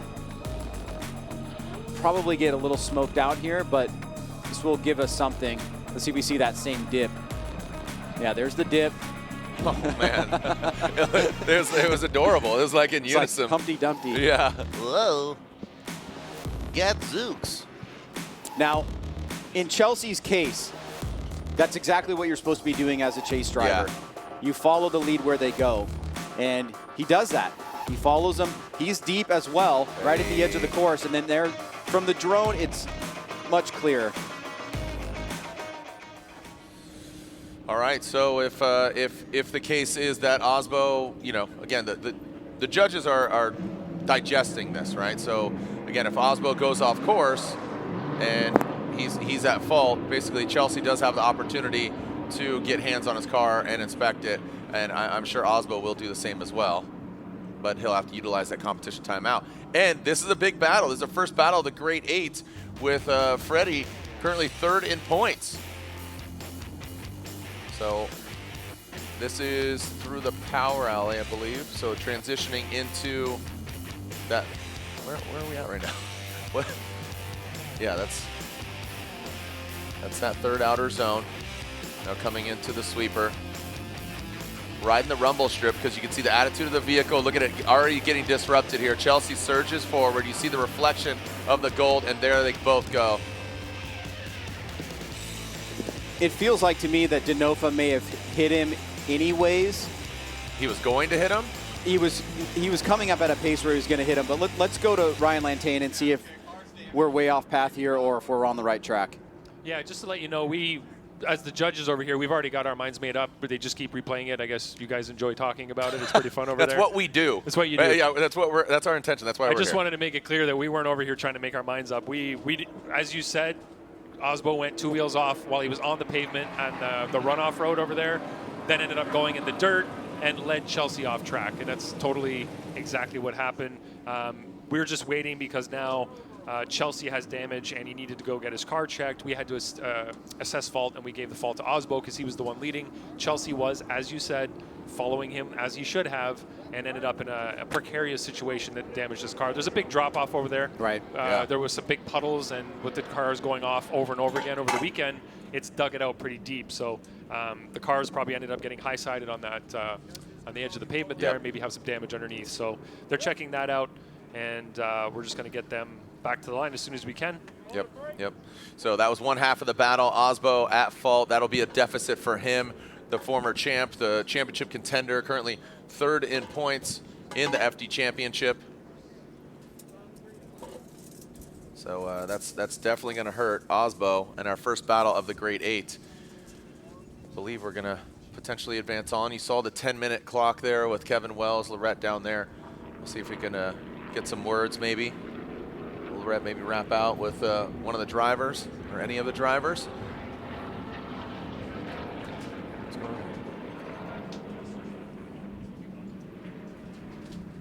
All right. I believe we should advance on into our next battle.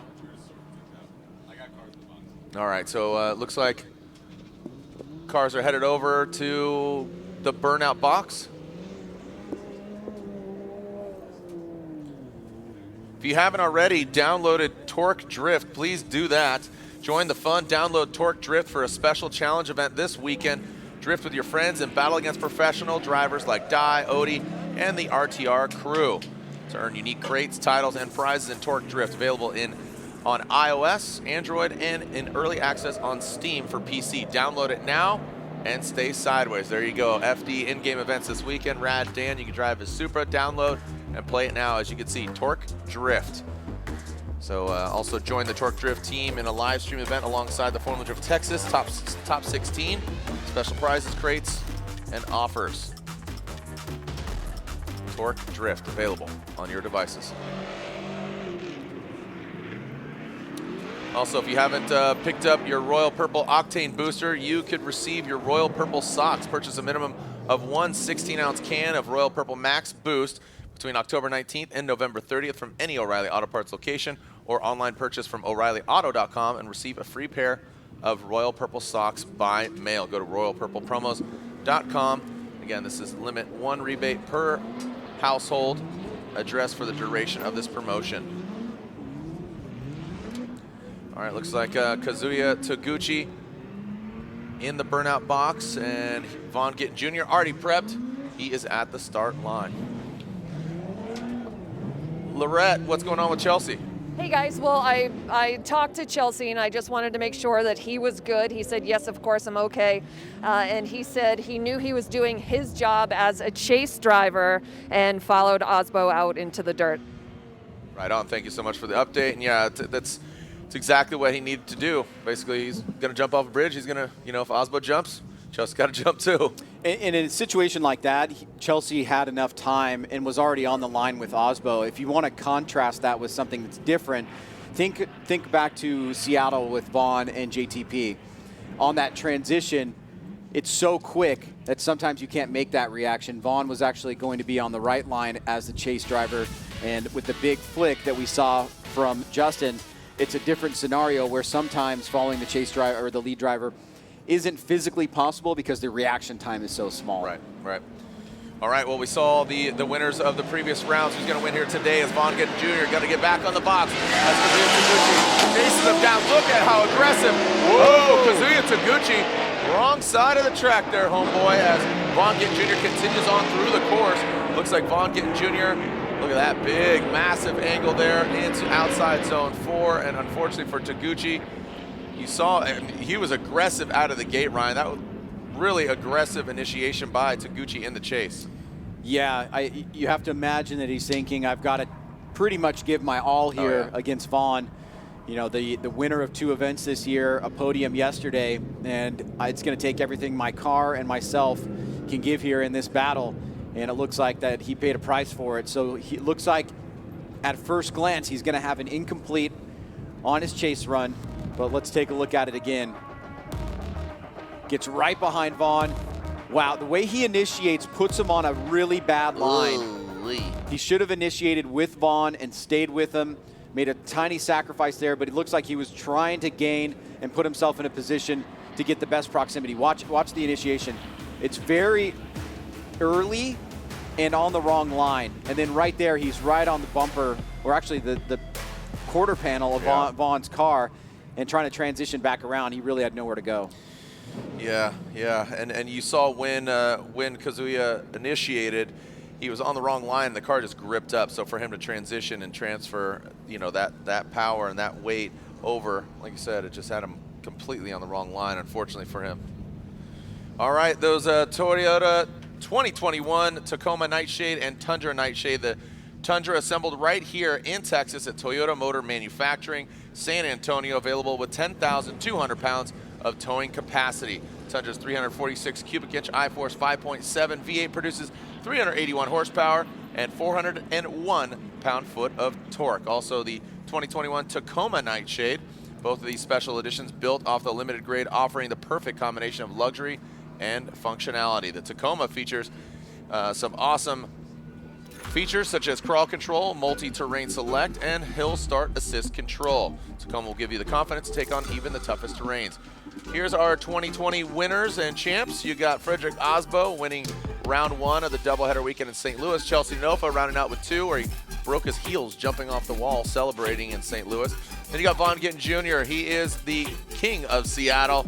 Vaughn Gittin Jr. goes back-to-back doubleheaders, and of course Ryan Tuerck wins yesterday here at round 5. All these guys still in the mix.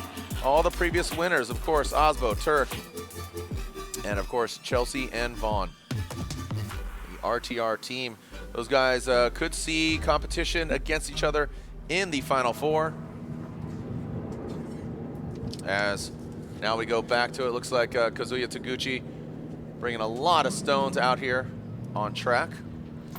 Sounds looks like a good time for us to take a short break. When we come back, we'll continue with the battle of Kazuya Taguchi and Vaughn Gittin Jr.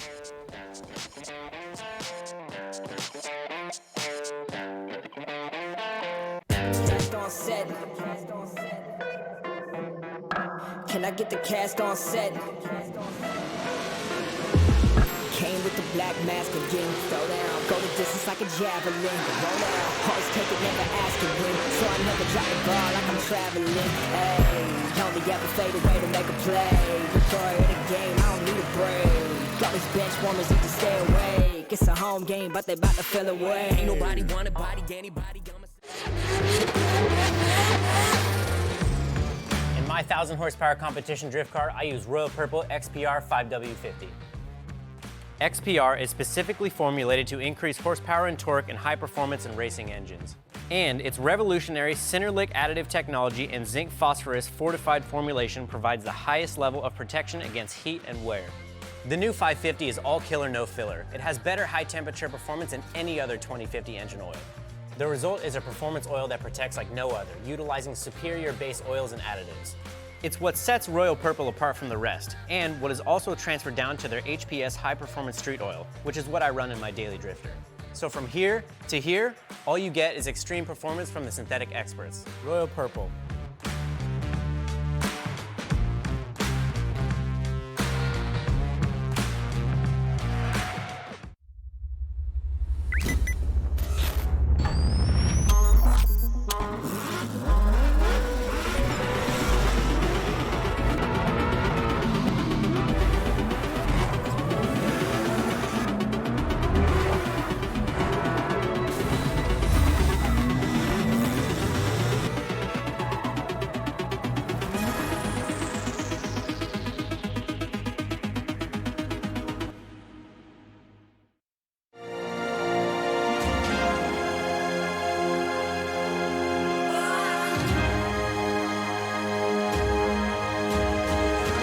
Honestly, I think the Achilles 123S is the best tire for drifting.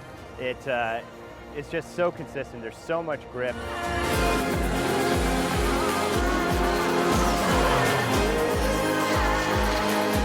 I love being on Achilles. It is incredible. The tire is incredible. It's the best tire that I've ever used. Tons of grip. It's just so consistent, precise, very predictable. Having a tire that's consistent all the way through from when it's cold to when it's roasting hot is very important. I really wouldn't want to be on any other tire.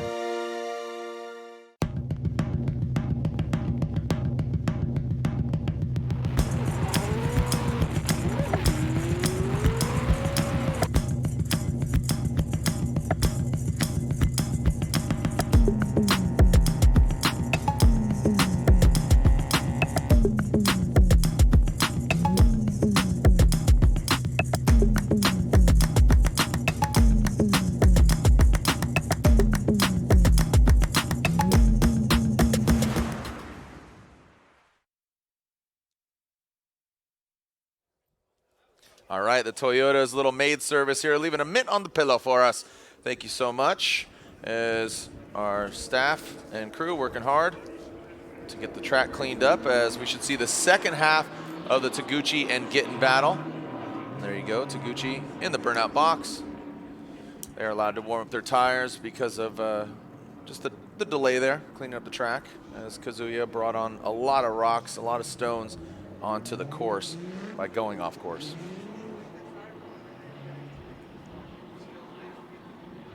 All right, Taguchi heading to the start line, and Vaughn will enter the burnout box now. There he is. Right on, right on time, bro. As Vaughn Gittin Jr., that Monster Energy Nitto tire, Ford Performance Mustang RTR Spec 5D. If you haven't seen it already, that video we played it through our show here today, the Mach E 1400, a really cool electric vehicle. I had an opportunity to go out there with him and Ken Block and the Ford Proving Grounds in Arizona. Check that thing out, the electric vehicle, the Mach E 1400. Definitely check it out. I know Vaughn's actually, he's headed over to that 2.4 hours of La Mullets at Freedom Factory, if you haven't heard of that. Really cool event put on by Garrett, aka Cletus McFarland. It's going to be an awesome event out there, and Vaughn's going to be participating. Should be fun, and here we go. Second half of this battle, as Kazuya Taguchi will now lead, and Vaughn Gittin Jr. will give chase.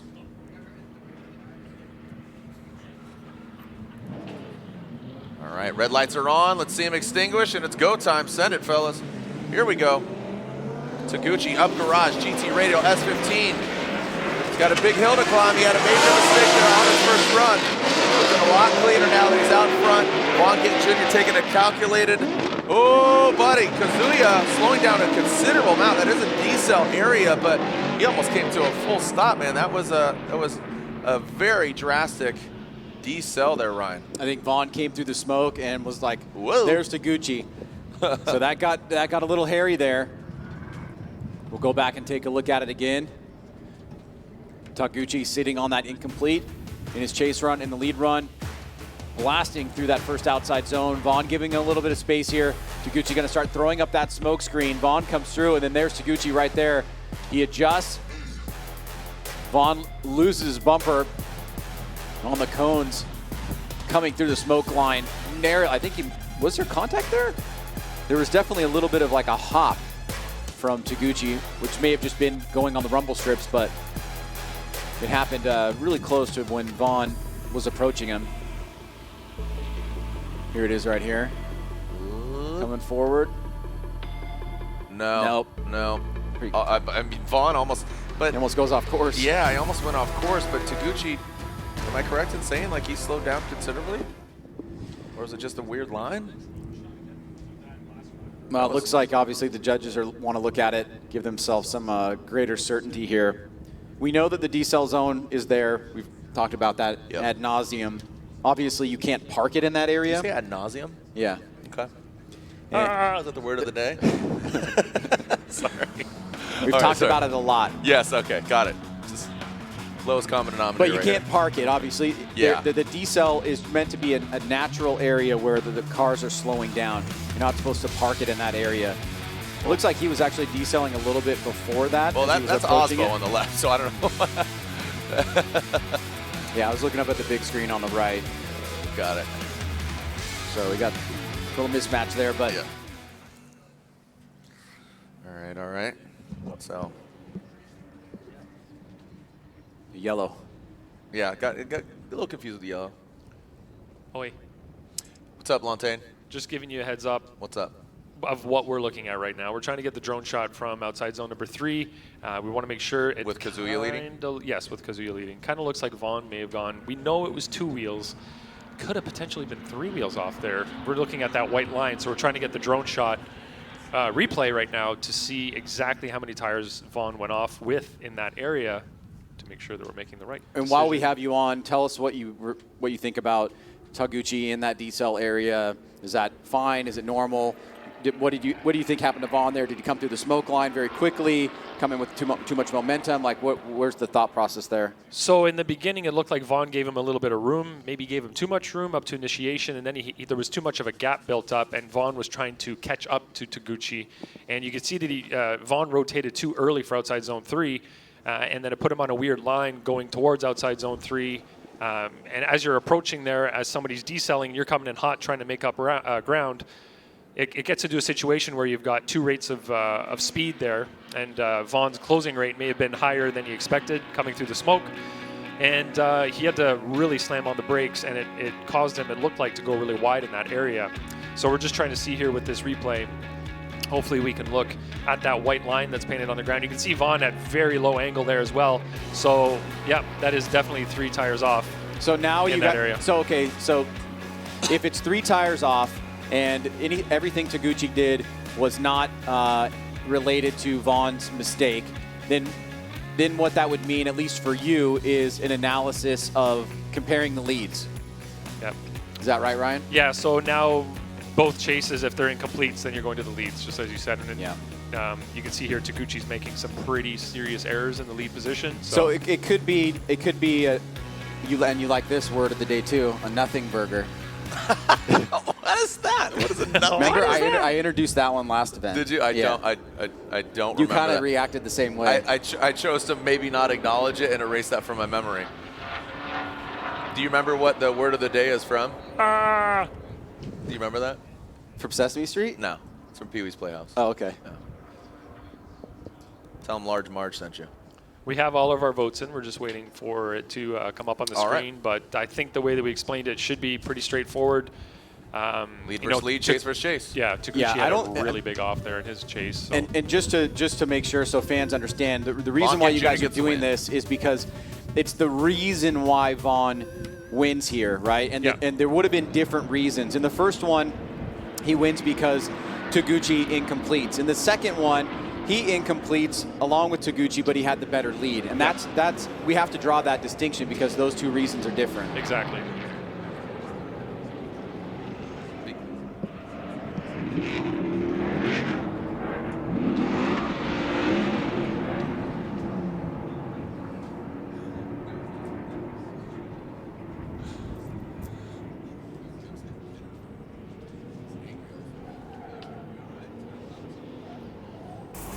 All right, as we move on, or move back, I should say, if you can recall, it seems like many moons ago that Osbo and Denofa going off course. Osbo overcooked it. Both those guys put their headlights towards the sky, and Denofa already to the start line. And here goes Freddie, piloting that Rockstar energy drink, Toyota Racing, Toyota Super GR. He's on Nitto tires. It's an all Nitto tire battle. As we saw Nitto take it to the top, got 1 and 3 yesterday. Gittin Jr. on Nittos as well, so got some diversity here. Let's see what we got. As Frederick Aasbo will be chasing down Chelsea Denofa, and the judges did deem Osbo at fault. This could really shake things up here, Ryan. Once again, Freddie potentially getting knocked out here. If Chelsea runs a good line, good, clean, keeps it safe, he's going to be moving on. He's going to be going against his RTR brother, Gittin Jr. Chelsea Denofa in that first outside zone, wrapping it around that front clip into that second outside zone through the power alley. How is Freddie going to fare? All right, through that last outside zone, clean as a whistle there, Ryan. Yeah, and it's pretty clear what's going to happen here. Osbo just didn't have it this weekend in his lead run here against Chelsea Denofa, going off course. The judges seeing that, and that means that Denofa would have to go off course or get an incomplete in his lead, and that does not happen. So this is as far in competition as Frederick Osbo is going to go. Yeah, as we take a look at it again here. Shout out Matt Risher. What's up, Matt? Afro Matt. Hope you feel better, bud. You can see that just really nice, clean, tidy. Freddie trying to scrap something together here. And Ryan, you talked about it, earlier. Just you thought that the momentum of winning that first round, the debut of the new car, Ryan and Freddie 1 and 2, and it just falls a little flat here in Texas. Yeah, it's a tough season, right? It's really hard to make predictions. So let's slide up left for Freddie, or right for Chelsea Denofa gets the win. So look at this, we got Denofa and Gittin in the Final Four, and these guys have done battle against each other quite a few times. And I believe Chelsea has gotten Vaughn's number more times than Vaughn has beaten Chelsea. All right, 2 drivers already in the Type S Final Four. Type S, the official lighting of Formula Drift. All right, here comes Ryan Tuerck versus Adam LZ. LZ's fans blowing up the chat room. Who's pulling for Ryan Tuerck? You can see fairly equally matched horsepower.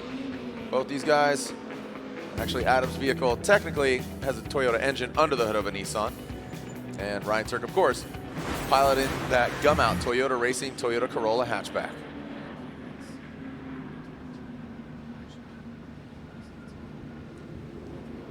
Okay, moving to the other side of the bracket. Ryan Tuerck getting the win yesterday. Can he do it again? Adam LZ and Juku Racing Achilles tire. Great looking car. That D-Magic livery looking clean. Here we go. Race Service boys watching back at home. Shout out Race Service and Yer and Jacob and all them. Here we go, centered in. Transition, whoa, buddy, Ryan Tuerck, look at that, absolutely center punching that front clip. Look at Adam LZ getting really comfortable, pulling away from our current points leader. Look at this, Ryan Tuerck goes off course. Adam LZ pulling through the finish line, where Adam LZ is way more than comfortable. He is confident, solid as a rock. Let's take a look at this again. Look at that, beached as. Well, you could actually see Ryan Tuerck struggling with the vehicle right after outside zone 3. The shot that we had there, you could really see him manipulating the steering wheel inside the car. But it started early, Jared. It started at inside clip 1. LZ gets out. Very nice. Good little flick here. Stays on throttle. Watch this. Tuerck comes through the smoke line. He's in the wrong spot there. Just taps and hits that inside clip. Then does not get out to outside zone 2. LZ drops a tire, but Tuerck comes up surging fast. Gets those rear wheels right into the outside of that turn and goes completely into the kitty litter. Let's take a look at it again. Tuerck was very aggressive on that transition back around, got himself in a really tough position there, not getting into outside zone 2. Then being on the tighter line, he narrowly hits or makes contact with Adam LZ, and then he loses ground and goes flying off the course. Want to take a look at LZ's door. There was contact. You could see the car disrupt and the attitude of it. So here you can see Tuerck right there. This is where it kind of starts. Notice he's in the middle of the course and he's coming up with a lot of momentum. And really that can only be done if you're in a much wider area of outside zone 2. So as LZ's getting into outside zone 3, he can decel there and then get back on the throttle. He does that, but Ryan Tuerck just comes unstuck. As we take our final look here, this is where the whole thing starts. He's at the middle of the course there. LZ into outside zone 3. He starts decelling. Tuerck comes up, like you said, probably makes contact with him and then goes off course.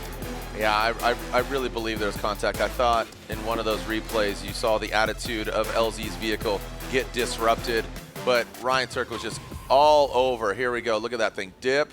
And then, yeah, look at that. You see the car actually. Look at the wheel. You see LZ and the wheel get shaken up, and you were talking about that with the contact of Odie and Forsberg. But man, Tuerck's car, I mean, every panel on that thing took a hit. You got that front right, you got the front left, the front right wheel cambered out. That thing is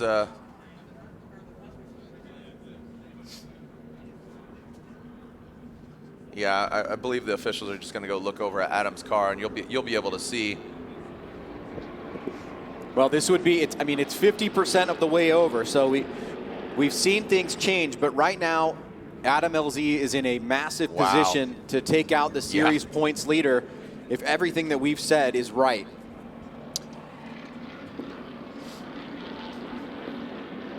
Okay, so I believe that is there a mark? Did we get confirmation? Here's the fan chat again. You can see. There you go. Let's go, Adam. They're hyped for him. People are saying Vaughn. Yep. So there it is. There's the. You can see it right there on the door. So he hit him. So the 10-minute clock is basically like, all right, you took a hit. You can get hands on your car, but you only got 10 minutes. So get the thing running up to snuff. I'll tell you what, Ryan Tuerck's car, that thing, again, there's not a straight panel on that. Look at that front right wheel. That thing is cambered up. You think that happened on the hit, or you think that happened afterwards? Afterwards. It happened afterwards. Look at that. Holy cow, that rotiform has seen better days. Yeah, I think it happened when he actually went off the course. So, hey, Lorette, who do you got? Hey, I'm with Adam LZ right now. Adam, some contact with Ryan Tuerck. That was really fun. All right, your runs look so amazing right now. What do you have to do to keep moving forward? Having fun has been working for me, so I'm gonna keep doing that. All right, Adam, thank you so much, guys. Adam LZ, fun. I like it. That's a new shirt. Yep. I'm gonna keep having fun. So maybe Vaughn can sponsor him with the Fun Haver gear. What this implies here, because of the 10-minute clock that was laid down by Adam LZ, is that the judges, assuming, have put Ryan Tuerck at fault. The 10-minute clock for LZ is basically just the precautionary if he needs to get into a competition timeout. This is what he would get for free if Ryan Tuerck was at fault. Now, Ryan Tuerck, on the other hand, there's no clock for him because his car's still getting up on the flatbed. What would happen here if the car is quote-unquote fixable is that he would have to call a competition timeout, which I believe he has. Yeah, he has not used his competition timeout. I'm just wondering, is it wheel? Is it suspension? What happened? I mean, did him going offline actually happen because the car wasn't set up properly? That's kind of what I'm wondering. Not just fixing the accident. Yeah. So judges want to take a look at this clip here, and this is Let's bring in our judge. Walk us through this, Ryan, once we get your mic on. All right. Looking at a lot of different things here. So first of all, Ryan Tuerck hits inside clip 1 with the left side of his car, which is a pretty significant off on the track right there. We're trying to figure out where his rear tire debeated. So I don't think it happened there. We need to see, as the car goes into outside zone number 3, does his tire drop off and debeat at that point, or is it when he makes contact with Adam LZ right there? It looks like the tire's still on the bead, but maybe right there is where it would come off. You saw it fold. Your name is blocking it. Oh yeah, let me there you go. Watch this. And let me explain that, right? Because the reason why he's doing that is if the tire debeads in contact with the vehicle, then he has an opportunity to change the tires. If it's on his own accord, independently, after the wreck, then he would be in big trouble. Well, he still gets to change it if it's due to the surface change, right, like going off the track, change. right? That's fine. If it debeaded just because he transitioned really hard and the tire was at a low pressure, correct, and it came off on its own, then he wouldn't be allowed to change it. But it looks like it's because of the exit from the track over there, jumping off the pavement onto that lower section of the track. And you can see this car is in pretty rough shape right now. The whole rear quarter is flapping in the wind. They're going to have a lot of things to fix on this thing, but in 5 minutes, can they do it all? The front suspension, the front wheel. Look at the front left. I mean, with the naked eye. I mean, this thing looks like Bambi on ice, man. This thing, legs out, man. This thing has seen better days. The whole right side is going to need to be worked on, it looks like. It might not be suspension, but the front right looks like he's got something broken there. Right rear, potentially as well. That might just be tire off, but off the wheel, but it's hard to tell. Both wheels are definitely bent and broken, so that'll have to be changed along with new tires. But it's going to come down to how much suspension damage there is and how much they can get done in 5 minutes. All right, so when we come back, we'll jump into our next battle. We'll clean up the track here. Next up, Dai Yoshihara and Chris Forsberg.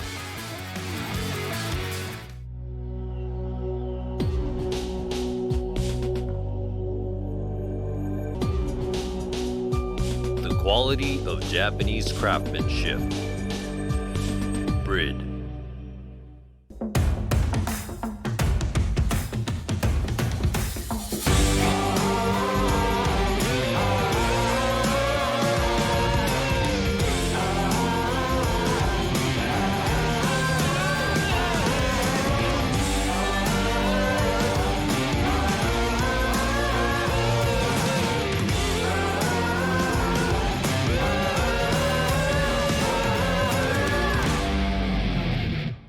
What is power and control?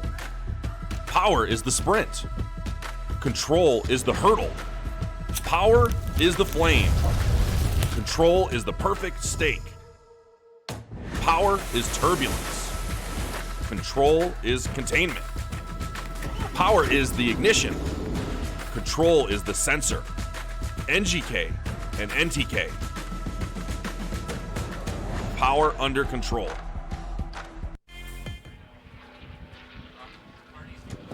All right, so just getting word from Tuerck's spotter over here. Biddies is saying some stuff going on right now. Front knuckle, front shock, front wheel, rear debeaded. Yeah, I'm actually really glad that the judges took a look at that debeading, because it's going to play it would have played a role, or it may play a role in whether or not he was able to continue. So now the question becomes, can he, and do they have the will to try to make this 5-minute clock? I know they have the will. The question is it possible? Right, exactly. The will is there, but is there a way within 5 minutes? Here we go. Let's go back to, or not back to, let's move on to the final battle, or what was to be the final battle of this great 8, forging the final 4. 2 champs. Look at this. Dai Yoshihara, 2 OGs, and Chris the Force Forsberg got second last night. Chris will lead. Dai give chase. Chris inches outside zone. Let's see how he handles that front clip. Oh, Dai Yoshihara center punching that front clip, now coming into that big sweeper and that third outside zone.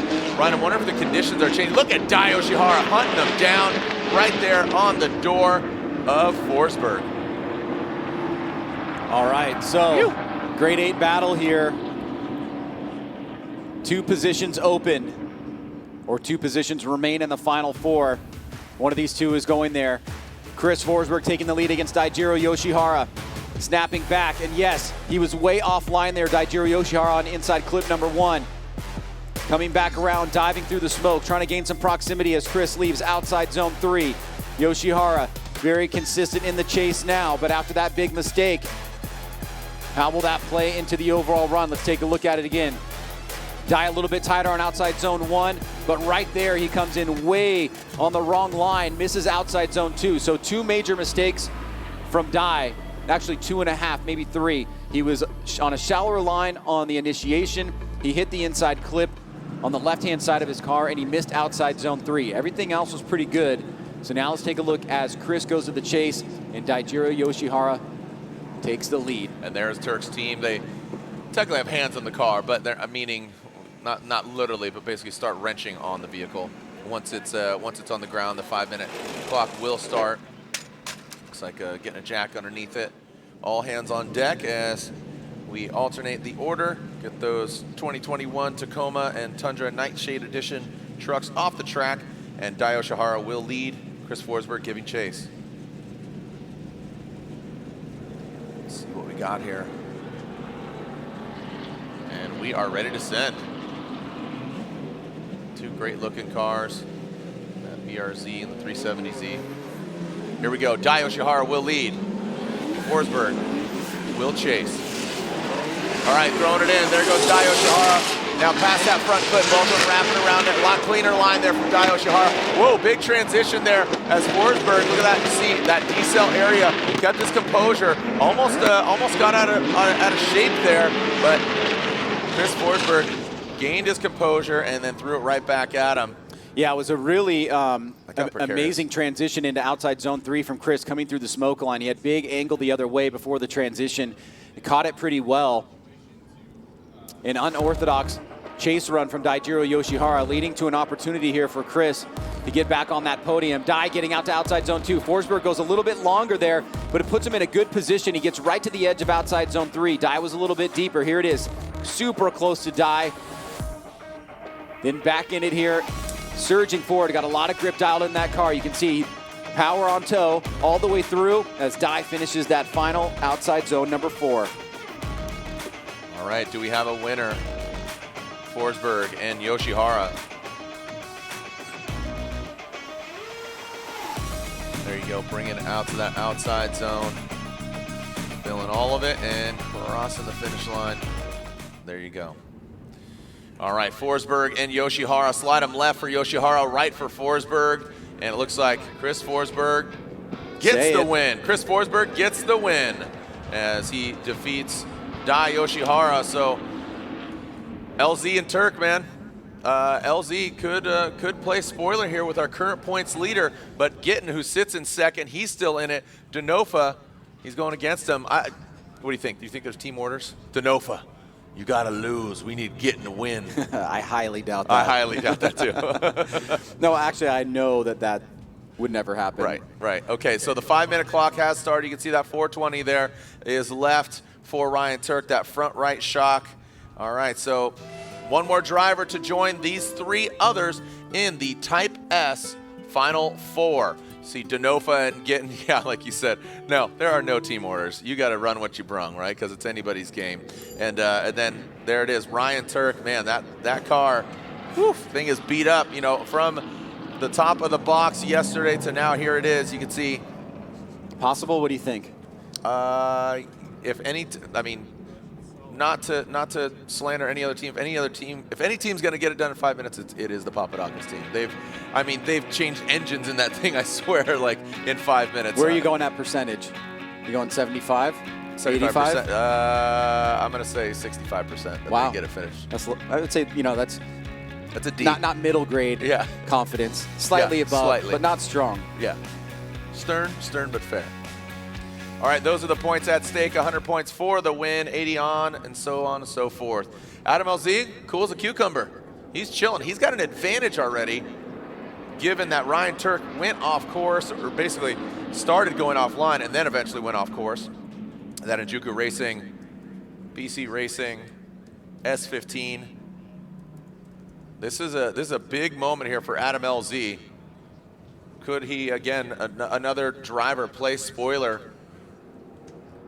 We saw LZ and Jones. You can see Adam. We'll see who moves on into the Final 4 and joins Denofa, Gittin, and Forsberg. Is it LZ or is it Ryan Tuerck? The clock is ticking. Can Tuerck and his team make it to the line? When we come back, we'll find out.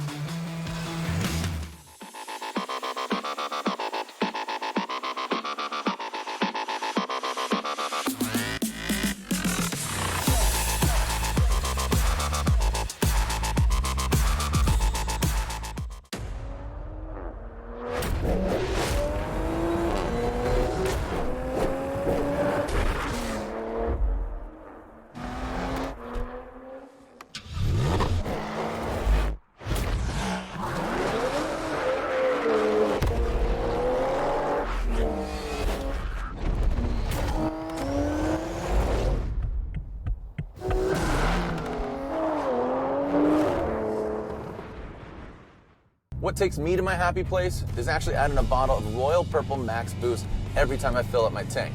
And literally feeling the difference it makes with my engine. It's like putting on your favorite pair of socks. What a coincidence.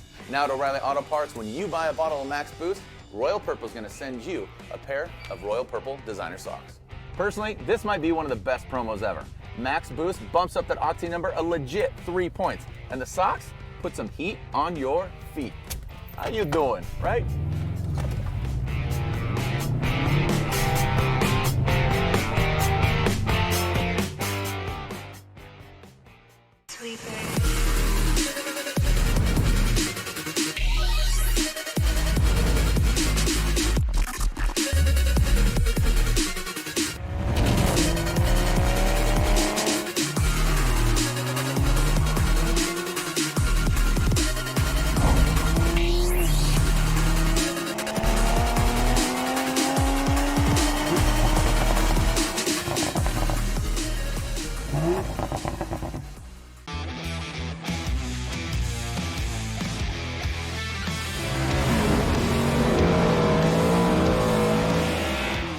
All right, 25 seconds. Ryan, look at this. The clock is ticking. All hands on deck. You can see, are they going to make it? I said 65%. Oh, look at this. We got a wheel on.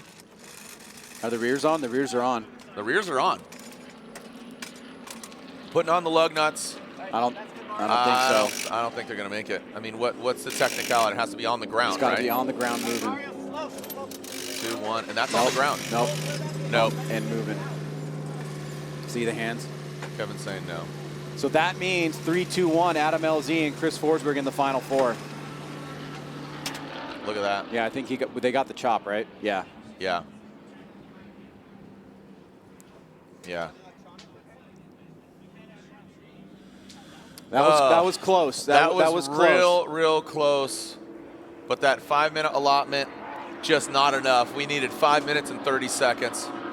You can see Aldo and Dom, the boys worked hard. Yeah, it doesn't matter what team you are, you're always subject to Kevin's clock. Lorette going down to you, a defeated Ryan Tuerck. But hey, guess what? He's still leading the points, but will that change? Ryan, I know you're telling your team right now, great job, a lot of hard work, the disappointment. I'm so sorry for what you're dealing with right now. The emotions just running real high. He's taking off his helmet. Yeah, you got it. A lot of heart, a lot of dedication from this team. And Ryan, that was a really hard hit between you and LZ. First of all, are you okay? Yeah, perfectly fine. It was a lot harder than I ever anticipated. As soon as I transitioned, it was like LZ's car was right there, and we hit hard. It was surprising. So anyway, it broke the knuckle. DB-ed the rear tire, tore up the rims, and the guys had a lot of work to do in 5 minutes time. So they came close, but those are the breaks, you know. Stinks, definitely bums. We still got 2 rounds to go. We'll see how the rest of this finishes up, see where we end up in points, and coming to Irwindale fighting. Absolutely. Ryan, thank you. Thank you, guys. Wow, we are getting an update here. If Vaughn wins against Denofa, even if if he beats Denofa, he will take the points lead. Right, he's guaranteed second or first if he wins, right? Because he's going to the final. But I'm saying yes. If Vaughn Gittin Jr. wins, yes, he goes to the finals guaranteed first and second, yes. And then he would take the points lead. Look at this, Adam LZ in the Final Four. The Njuku Racing, BC Racing, Keeley's Tire, Sylvia S15. Adam LZ is among a strong talent pool of Chelsea Denofa, Vaughn Gittin Jr., Chris Forsberg, and here he is, Adam LZ. So yeah, I mean, obviously this is teeing up a Chris Forsberg, Adam LZ rematch here, but I want to underline a little bit more of what you said just so it's clear. If Vaughn wins against Denofa, he will unofficially take the lead in the championship. Correct. That's probably the clearest way to say it. Yes, there you go. Thank you, sir. And then the points separation from Tuerck will be dependent upon whether or not he gets first or second. Right. Yeah. And then also Forsberg with where he's at, if he wins, he's gonna, I believe, overtake Osbo. and go into third. And go into third. Right. That seems right. Doing quick math on the back of the napkin. Those are the points on the line. And we knew that first and second were really close coming into this event. There was a bigger gap from third. And Osbo and Forsberg were pretty close to each other in points. So we're going to see a swap there. There you go. That's a good look at it. Yeah, I mean, with Osbo going out, where did he go out? That was just there in the grade 8. And then, so he went out. Denofa took him out.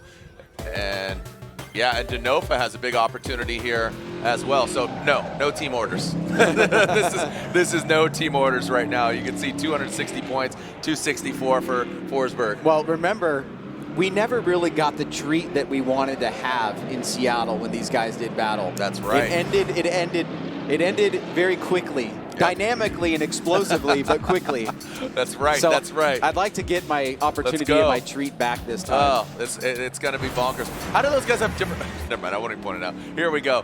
Chelsea Denofa, Vaughn Gittin Jr., our first battle of the Type S Final Four. Type S, the official lighting of Formula Drift. If you haven't seen Type S Auto, check them out. The awesome commercial and video that the RTR team made. And we're going to be seeing some lights in Irwindale as well, because we'll be under the lights and the Type S lights. It's going to be pretty cool. All right, warming up those Nitto tires. Chelsea Denofa, Vaughn Gittin Jr.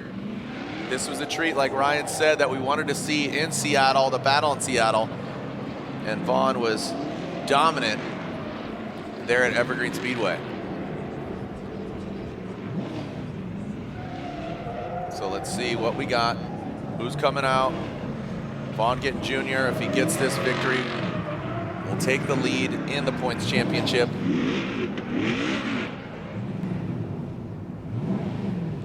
And here we go. Vaughn Gittin Jr. will lead. Chelsea Denofa giving chase.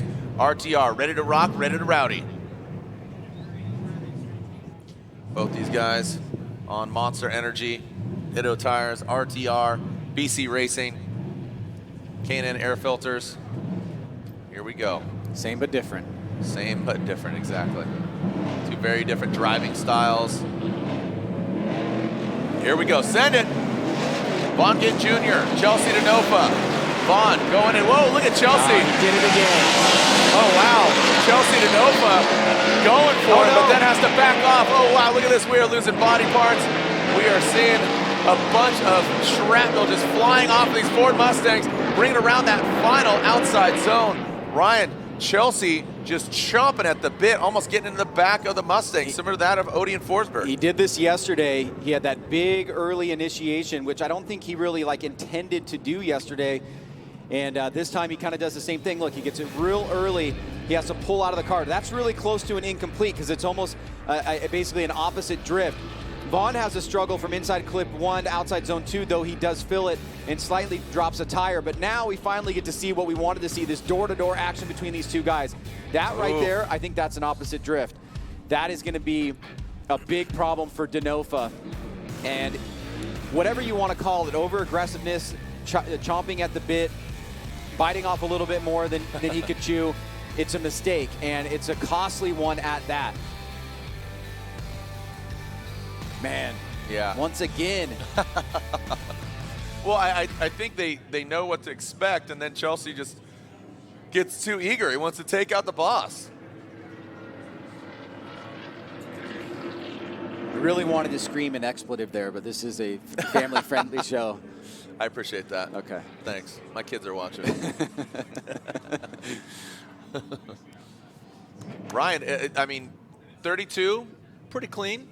Pretty clinical. 16, okay, things are starting to coalesce and get a little aggressive, and now here we are. This is getting bonkers. There's another look. You can see there in that outside zone through that power alley, like you said, Vaughn, not exactly the most clinical from first to second. Yeah, he really dropped angle. You could see the front wheels nearly come out of drift after inside clip number 1. I don't think it's an incomplete, but I think that's what the judges are looking for there. And that would be independent of what happened with Chelsea. So this is Denofa. He surges forward, and looks like Vaughn was just getting close to the setup there. And then you see that mistake? He kind of adjusts. Now, maybe the judges see it differently, but at least that's the way that I see it right now. It's more of a case for an incomplete for Chelsea than it was for Vaughn, but Vaughn did make a mistake. All right, here we go. Let's send him down the pipe. Our first battle of the Type S Final Four. Who's coming out on top? Chelsea Denofa made that big mistake right out of the gate. Is Vaughn going to show up? Whoa, what is going on here? Wow, look at that.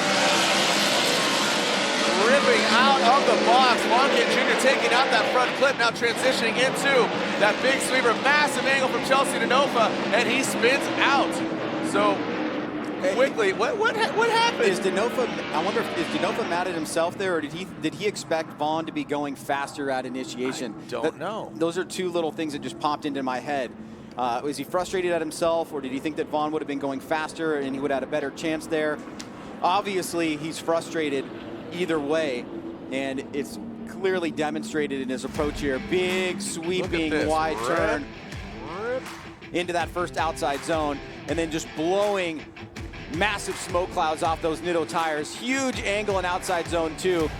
Even bigger angle in outside zone 3. Vaughn's like, I got to get around this guy. Goes to the outside, goes through the smoke line, and passes Denofa on the outside. Now, obviously, at that point, Denofa's spinning out, so Vaughn is just avoiding the collision there. It wouldn't be an illegal pass or anything like that. No, it was over. I mean, Vaughn doesn't need to drift the entirety of the course at that point. Once Chelsea spun, it was over for Chelsea, and Vaughn Gittin Jr. will get the win here. Can we bring in one of the judges real quick? And Ryan, can we bring you in? I want to make sure that we're catching everything here in the sense that you guys are thinking about it. Well, give us just a synopsis. Well, in the a synopsis. You want a rundown of what happened here? I thought you guys fully discussed this. We did, but I want to make sure we're on. You know, what happened with Denofa? Did he just get overly aggressive there? Vaughn made a mistake in his lead as well down that way. Denofa has an incomplete. It was an opposite drift. You know, that kind of stuff. Yeah, no, Chelsea definitely threw the car at the wrong angle initiation. You can see that he was at the very least straight, but at the very worst he was pointing in the wrong direction. So probably an incomplete for Denofa there on his chase. Vaughn did just fine in the lead, you know, what he needed to do. And then Chelsea in the lead knows that he's on a deficit, so why not go out and have fun? Why not go enjoy himself, throw the car at mid-angle? And he threw it a little too hard over there. But, you know, Vaughn is moving on now to the finals. And like you guys are saying, the points lead. He won 2 rounds already. You know, in the last 3 or 4, let's say. So this is huge for him. He was on the podium last night.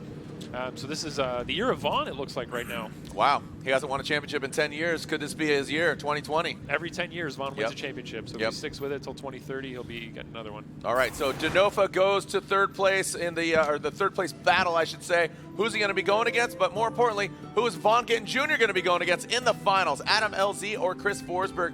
This is another, we've seen this battle.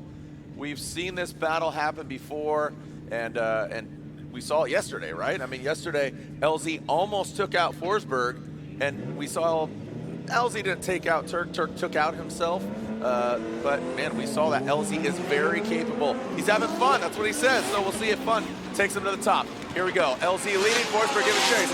In that first front clip, transitioning around, both of them really wrapping around tightly around that front clip, now into the sweeper, into that 3rd outside zone. You see LZ turn on the smoke machine, a little wavering there by LZ, pouring some more angle on it, and Forsberg chasing him down across the finish line. A good battle there, Ryan. Clean, sterile, didn't hit a single clip, didn't hit the front clip. Nice run from both the drivers. Yeah, it doesn't matter how Adam got here. I think you cannot deny that the kid's got talent. You cannot make it to a Final Four against the drivers that he went up against in your rookie year and not get the respect of the rest of the field. Here he goes on his first run out. Gets through that inside clip pretty well. Forsberg doing a good job staying on the line, looking for an opportunity to attack here. Hits outside zone 3. Adam just takes out that cone. That marks outside zone number 3. Little bit of an adjustment there. Forsberg trying to stay on the line. Pulling a little bit of distance out there towards the end. Good start by both drivers. And a really positive start. Pretty clean drifting here overall. Both drivers hitting that first hash mark on inside clip number 1. And then 2 and 3 done pretty clean as well. Forsberg keeping good relative proximity, tightening it up here towards the end. And now the work for Adam LZ begins in the chase position. Let's remember, he is quite a ways away already from the other rookies in the 2020 class. And this could solidify it mathematically for him to be the Rookie of the Year in the Pro Series. Yeah, unfortunately, Alec Robbins not joining us. He's watching from home. Hope you and your wife feel better there, bud. Here we go. Forsberg and LZ. Who's going to the finals to go against Gittin Jr.? Forsberg pulling away. Showing a little seniority here. A veteran from Formula Drift Pro Championship. Chris Forsberg into that sweeper. LZ, you can see him slowly gaining ground. Get to the side of Chris Forsberg. Make some noise for Adam LZ and Chris the Force Forsberg. Well, Chris gets a good jump out of the gate. Let's do some analysis here. That was a really good run. Really good run. Really impressed by Adam. Chris, nice approach. Big snap there on outside zone 1. LZ coming through the smoke line. Oh, draws a little bit of angle out of the car. Not able to get completely into outside zone 2 with Forsberg. 3 does much better. Starting to lose him in the smoke line here as we go back to 2 and then to 3. Forsberg back on throttle. LZ trying to catch up. Does a pretty good job here to close the door slowly as Forsberg gets close to the finish line with big angle there. Here it is again. Good mimic there by LZ in the chase, but trying to close that door. Forsberg at the edge of outside zone 2, but LZ was a little bit on a lower line. Better job on 3 by Chris, completely filling it as they both leave that outside zone together. Close run here between Chris and Adam LZ. Yeah, a really good battle. Remember, if Forsberg goes to the finals against Gittin, here we go, taking a look at the BC Racing custom coilover, side-by-side instant replay. BC Racing, the official suspension of Formula Drift. Well, we just saw Forsberg in the lead. Here he is on the left in the chase. LZ doing a pretty good job there as Forsberg comes through, staying a little bit tighter in proximity through outside zone 3, having that duration. Now the question is there something out of those 2 runs that the judges can point to and said, yes, this driver clearly did that better. Right. Remember, they went one more time yesterday. We found out later on that Forsberg was having problems with his NOS. He was down on power this time. Not the case. Looked pretty, both drivers looked like they had a fully built, ready car to go. And it's a good battle here for the finals. Really, just like you said, Ryan, this kid is very talented. The fans are saying one more time. I think that's, that's obvious. That's obvious. I mean, that's them saying like, oh, we probably know this is going a certain direction, but can we please see him? We'll go one more time. Look at that. Chris Yule says one more time. Ryan Lanté says one more time. There they go. They're going at it again. And there we go. So it wasn't majority, or excuse me, it wasn't unanimous. Brian Egger did say Chris Forsberg. I'm going to throw it over to Ryan Lanté. Ryan, over to you. You and Chris Yule said one more time. What was the reasoning? Well, we were just discussing it. Chris Yule and I felt that Adam won the lead runs and Chris won the chase runs. Adam had a mistake there at inside clip 1 where he kind of straightened up in the lead, in the chase position, and Chris missed outside zone number 1 in the chase position, which gave him a better run at his chase. And in the lead position, I felt that LZ had a good initiation, did well on 1, went deeper on zone 2, and had a nicer line around zone 4 than Chris did in his lead. But Brian just felt that Chris edged him out in the lead to lead chase to chase comparisons. Copy that. All right, so Chris already back to his pits. You can see no man's land over there because only 4 teams are left, or excuse me, 4 teams. 4 teams are left here in the Type S Final 4. Type S, the official lighting of Formula Drift. As Chris Forsberg, you can see LZ over there. He's getting his fresh set of Achilles tires.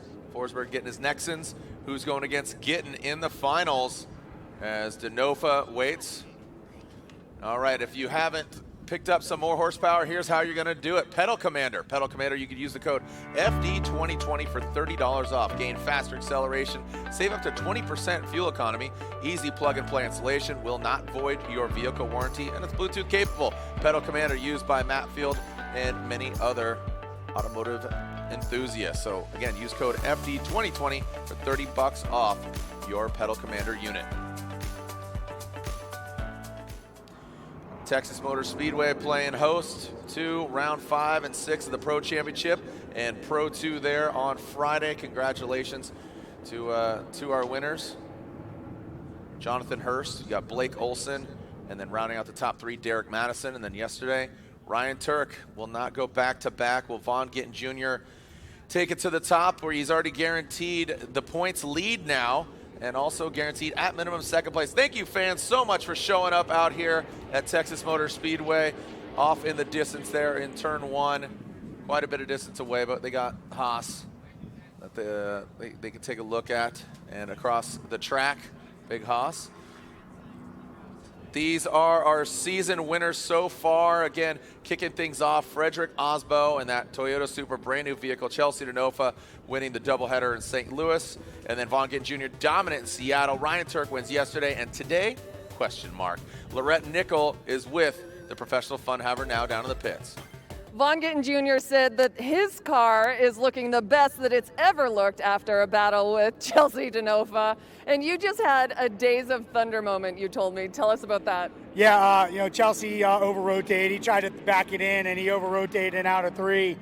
And I saw him go in track, and he was on throttle. There was so much smoke, and I did not want to leave any situation in the judge's hands, so I just hammered down. I knew I had track left, and I just went through the smoke. And when it cleared, I was good. I was like, yes! And it was just one of those things. I heard, you know, Cole Trickle's crew chief in my ear saying, you know, go through the smoke, you can do it. So, yeah, I'm pumped, you know. It's like I said, you know, Chelsea and I always bang doors, and it's always an aggressive battle. And frankly, I wish it was a little more of a battle for the fans, give them what they wanted. But right now, given the points and given how hard it's been to work this hard into it this year, I'll take whatever I can get. So I'm pumped to see him go on. He's going to go grab 3rd place, and I'm going to go take this next battle and rock and roll. And thank you all for tuning in. Much love. What's up, Abby? I love you, Gunner. And yeah, cheers. We'll see you guys on the box tonight. I love the confidence. I love the attitude. Officially, I can tell you that you are leading the championship points. So how do you keep that momentum moving forward? Yeah, that's one of those things, like, that's great. I mean, that's a great number right now, but it doesn't matter until the last day at Irwindale. So I'm just going to keep doing what we've been doing.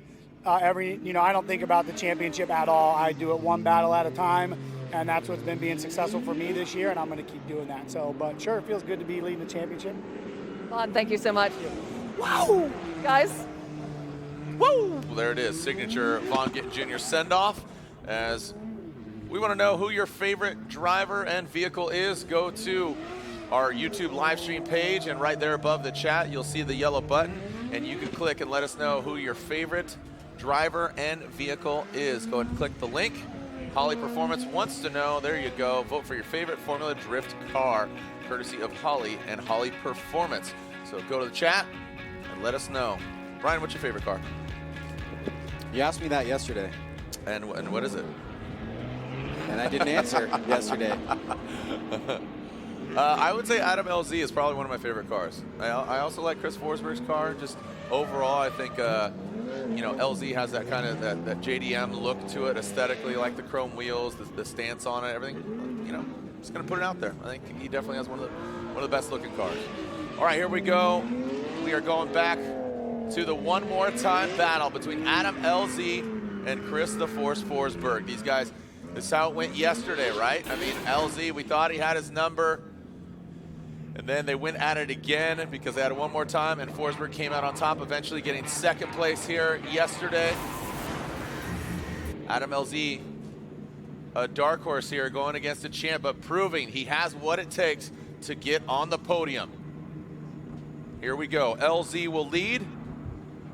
Forsberg will give chase.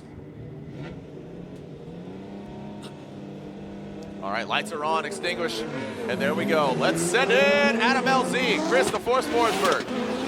Out of that start chicane, going to that first outside zone. LZ initiates. Past that front clip. There you go, Chris Forsberg wrangling him in through that power alley into that 3rd outside zone. Forsberg right there. Now through that sweeper. See LZ making some small minimal corrections there. Those chrome wheels keep on spinning and bringing it across the finish line. Really good execution from both the drivers. Really exciting run there. Ryan, I thought going into that zone 3 through the power alley, Chris got very close and made me a little bit nervous there. Did a great job in the chase, and of course, you know, you need a good lead to do that, but making the right moves in the chase, especially here in outside zone 2, is a rarity. And Chris was able to do that, as well as getting into outside zone 3. But you can tell that Adam LZ is starting to get this course on lock. He's putting down a pretty solid lead run. He has a little tiny fluctuation in the front wheels coming out of 3 to 4, but very minimal. And he was able to hit the inside clip. Look at outside zone 1, he does well. Inside clip, right at the second hash mark. Outside zone 2, near perfect. 3 as well. And so we got ourselves a strong battle here because we had an incredible lead and we had a solid chase where the chase driver followed the lead car in very critical parts of the course, like outside zone 2. Now that's what we're going to be watching for here with Adam LZ. Can he replicate the chase run that Chris laid down? And there's a lot of pressure on Chris to make sure that his lead run is equal to or greater than Adam LZ. All right, here we go. Chris Forsberg will now lead Adam LZ giving chase. Who's going to the finals? Who's going against Gittin Jr.? And who's going against Chelsea Denofa in 3rd place? Chris Forsberg initiates the first outside zone.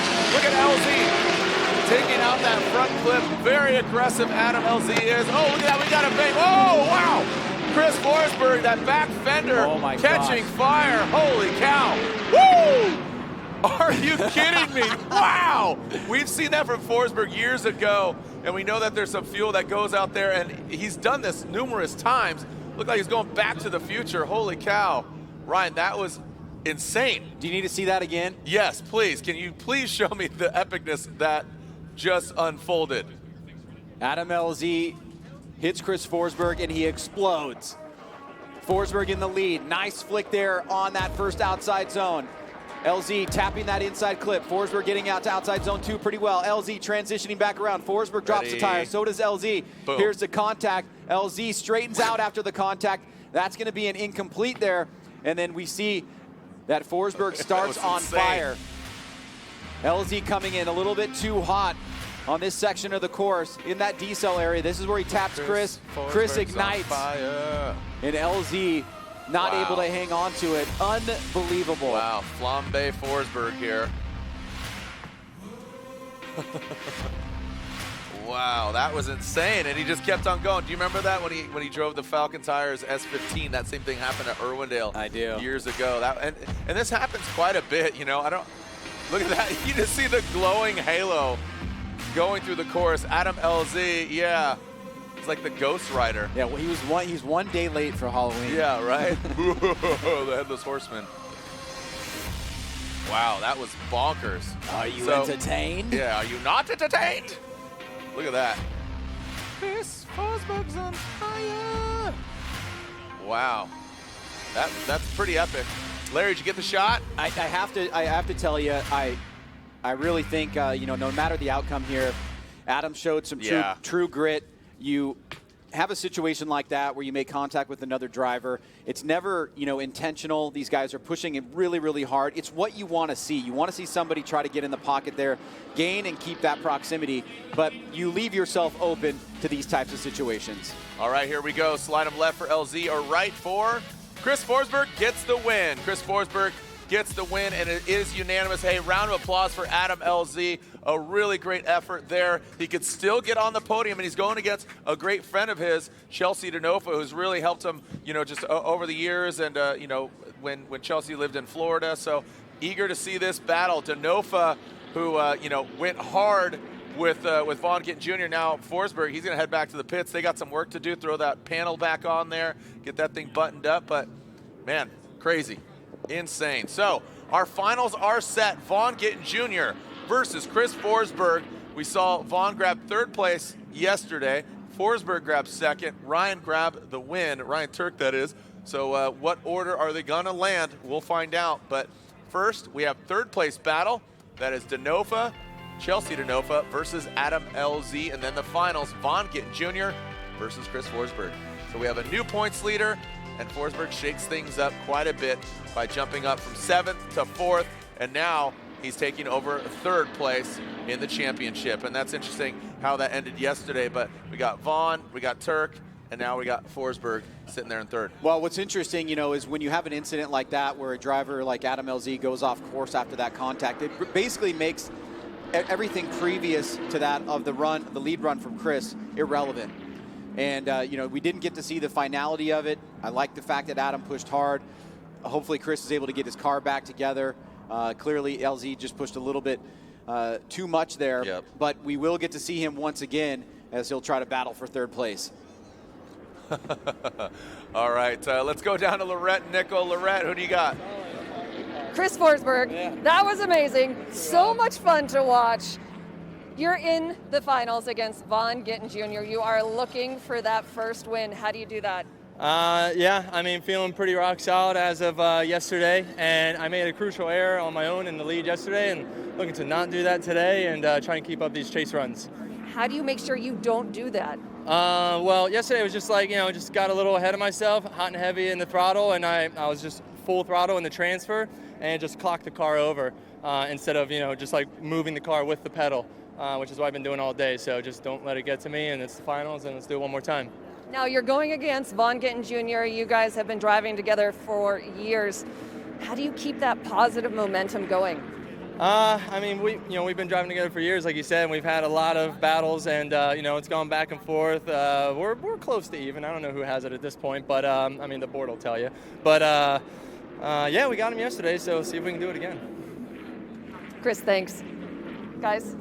Thank you, Lorette. Does it smell like barbecue down there? I'm getting a lot of text messages here. Chris Stewart saying, "Man, missing one heck of a barbecue." There you have it. As yeah, that was pretty exciting stuff here. So the cars are getting prepped. Adam LZ, Chelsea Denofa, the next stop on this party train here at round 6 of the Formula Drift Pro Championship. And you can see Forsberg and his crew working on the vehicle. They're going to have a little bit more time because, again, we have a battle in front of theirs. So it looks like it's going to zip tie that bumper back up, run it fenderless on that back left. Those are carbon fiber panels. I know they replaced them yesterday with Vaughn and Chris getting into it. So let's take a look back here. Vaughn Gittin Jr. dominant in Seattle. Let's take a look back at the battle in Seattle with Vaughn Gittin Jr. just absolutely dominating up there at Evergreen.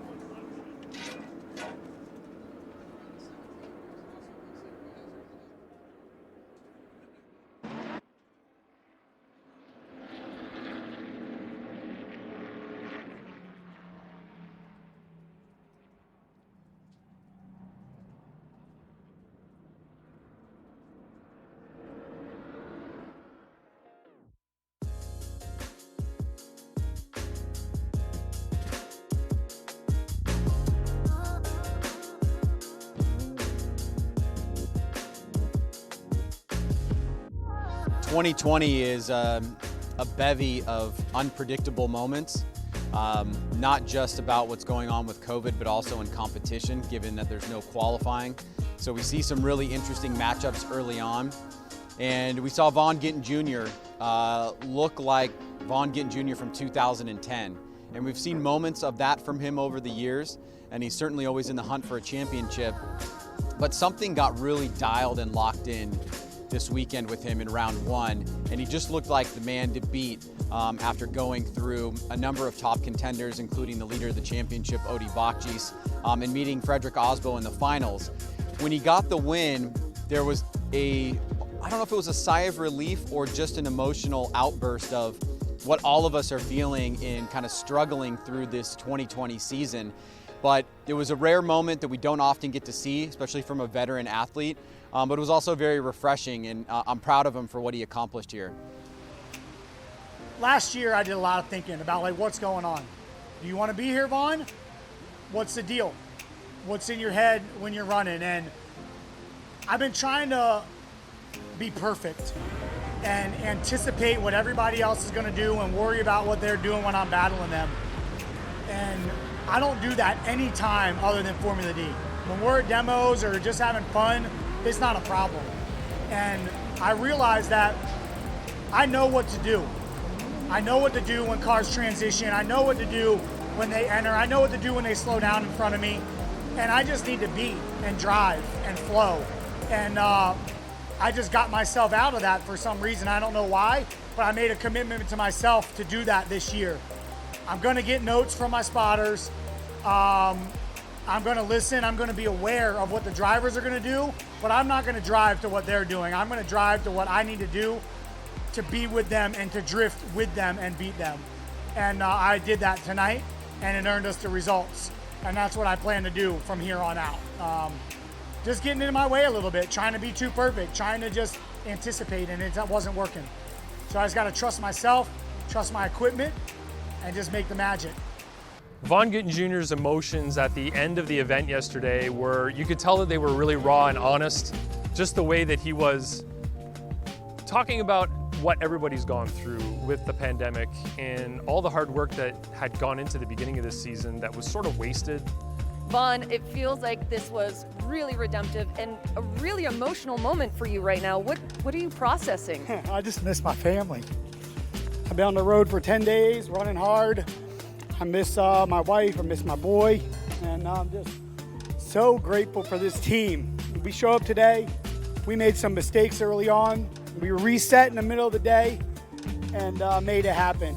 Now that we're actually starting the season, and you know, we went over the last couple of years, the difficulties they've had with their setup and everything else. They finally found the recipe, they made it work. Chelsea won in St. Louis, and now he just won here in Seattle. So for him to be that raw and emotional after that kind of win proves how much dedication, time, and energy these guys put into their teams, their efforts. And I think that it's something really motivating to see somebody that honest and pure out there, missing their family and everything else, because we all feel the same way. But the drivers have an extra level of that because of the effort that they put in behind the scenes. We just show up to the event for the most part. We, you know, especially the judges, we judge and we leave, but their journey is so long and arduous with so much stress that we don't see. So for him to really pour out like that was really moving. What? You kind of teared up during the interview with Nerren. I mean, what's that about? You know, I'm a dad for the first year. Or actually, you're going on year 2. My boy's 22 months now, and you know, this year we had a really nice little unexpected vacation, I'll call it, and I got to spend a lot of unexpected time with my family. And you know, I've been on the road now for 10 days, and it's a lot. And I just, yeah, I miss them. And you know, we've been staying in touch and FaceTime all weekend, and I just wanted nothing but to hug them when I got out. But you know, that emotion with the win, and you know, a lot of people I think were questioning, you know, is Vaughn still there? Is he still the guy that, you know, and he hasn't gone anywhere.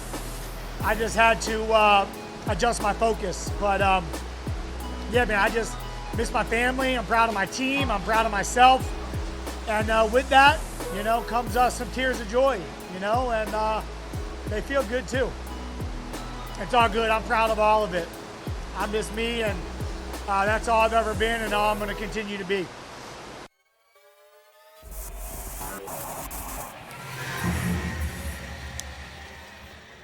A great interview there with Vaughn Gittin Jr. and just elaborating on the emotions and happiness and all that. There's Vaughn Gittin Jr., our new points leader, wrapping out with a Ray shake there. How we doing, Vaughn? Yep, you are feeling cool, calm, and collected, as he will be doing battle against Chris Forsberg, and our third place battle should be pulling up to the line, and there they are. Chelsea Denofa, Adam LZ.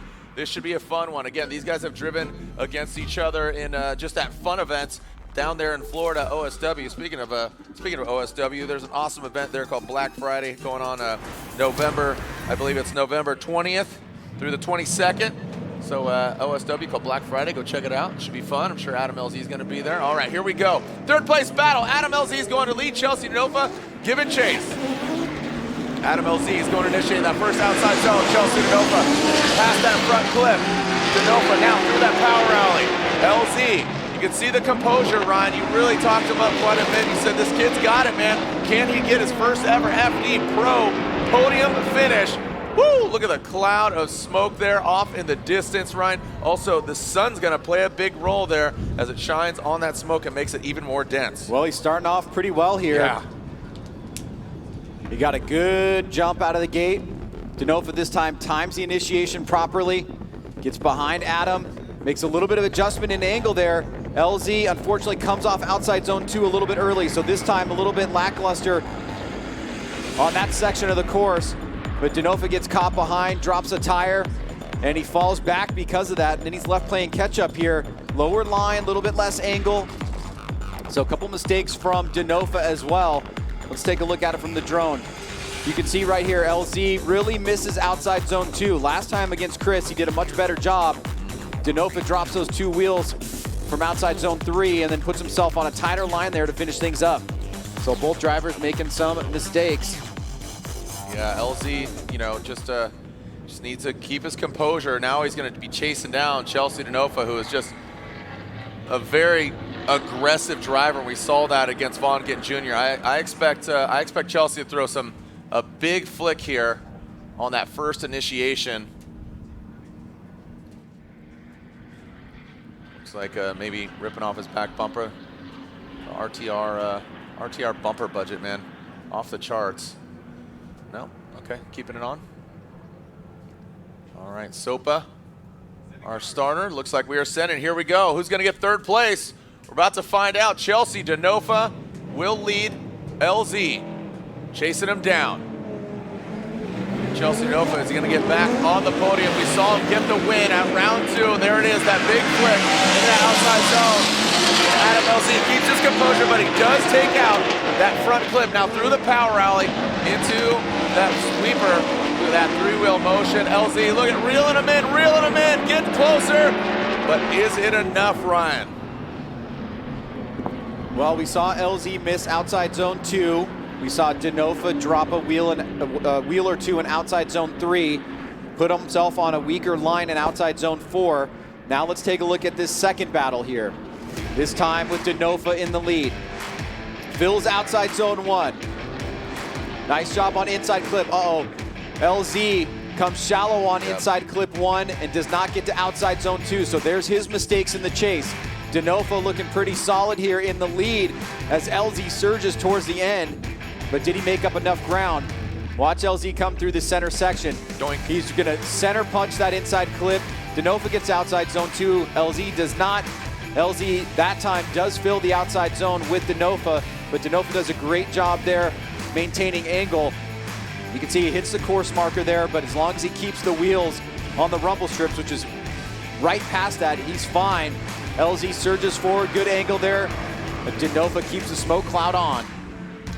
Yeah, really liked what Denofa did. You saw just that aggressive initiation, and a hat tip to Adam LZ.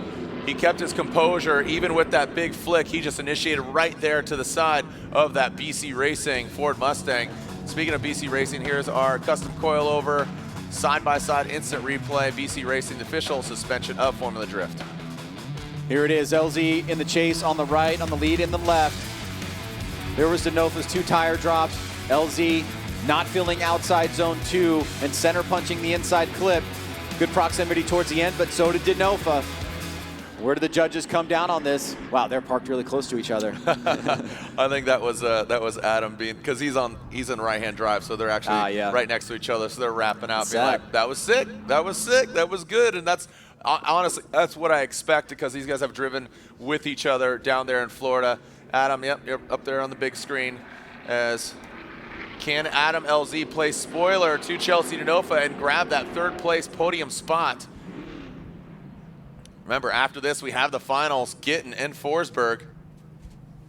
And our judges still really kind of racking their brain. Side by side, one more time. Here we go. I see one brain not racked. One brain has got a decision in. So here we go. Close side by side here from another angle. LZ surging forward on the left, so is Denofa. Gets a gap there. Denofa on that outside zone 4 is where he struggled a little bit, but LZ made some mistakes in his chase run. Inside clip 1, he center punched it, did not get out to outside zone 2. Denofa dropping some tires. This is, definitely in the ambiguous realm. Yep. Pretty exciting, and our judges LZ, Denofa, or one more time? What are the fans saying online? Who's moving on? Who's getting third place? Oh, wow, look at that. Yule says LZ. Lantain says one more time, and Brian Eggert says one more time. We're going at it again. So Ryan Lantain saw you. You were the last to actually submit your verdict. OMT, Lantain. Yeah, okay, so Chelsea in his chase position had really low angle by inside clip 1 and dropped a tire or two over at outside zone 3. And then when you look at LZ's chase, he center punched inside clip 1 and didn't get out to outside zone 2. So it's some pretty bad mistakes. We talked about inside clip 1, you know, initiation inside clip 1 being really important for this track in the chase position, because it's an area that you can make up all the proximity by cheating, and it'll make a big difference going through the rest of the course. And they both kind of made a mistake at that inside clip 1 area. And then you go over to Chelsea making his mistake at outside zone 3 and Adam LZ making his mistake at outside zone 2. So lead to lead, there wasn't really a whole lot to say in either direction. And it came down to the chases being so similar as well in terms of their mistakes. And I was so close with going with Adam LZ, but I couldn't overlook the inside clip 1 getting center punched by his front bumper. Wow. Yeah. All right. All right, let's get some fresh Achilles underneath LZ's car and some fresh Nittos for Chelsea. When we come back, the one more time battle, will we get a verdict? We'll find out here at Texas Motor Speedway. LZ or Denofa for third.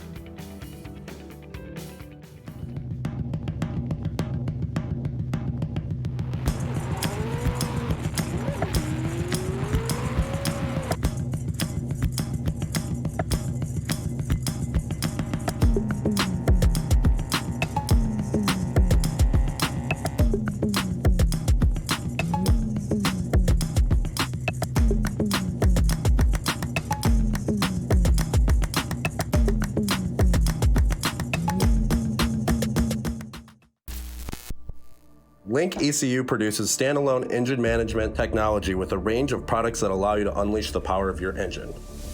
Acting as your car's brain, Link ECUs control electronic fuel injection and ignition. A magnitude of sensor inputs and outputs ensure your engine exceeds your expectations. Built-in safety features guarantee engine protection, and data logs keep you informed on its performance. Smoke your tires, not your engine, with a world-leading Link ECU. The Falcon Azenas RT660 is the enthusiast choice for ultra-high performance. Engineered for predictable handling and stability, the RT660 provides maximum traction both on and off the track. Your competitive edge has arrived with the Falcon Azenas RT660.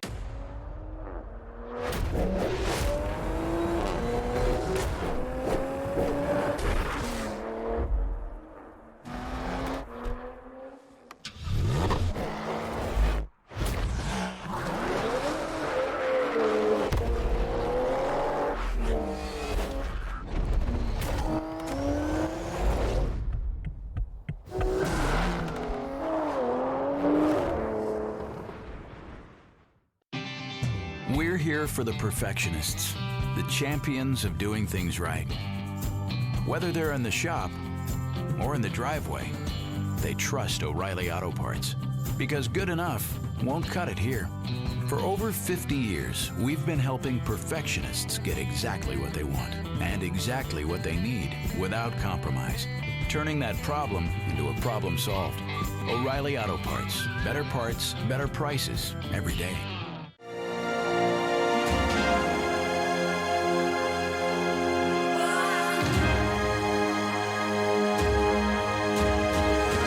Honestly, I think the Achilles 123S is the best tire for drifting.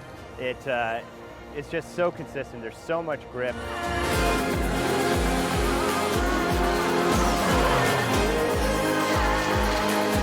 I love being on Achilles. It is incredible. The tire is incredible. It's the best tire that I've ever used. Tons of grip. It's just so consistent, precise, very predictable. Having a tire that's consistent all the way through from when it's cold to when it's roasting hot is very important. I really wouldn't want to be on any other tire.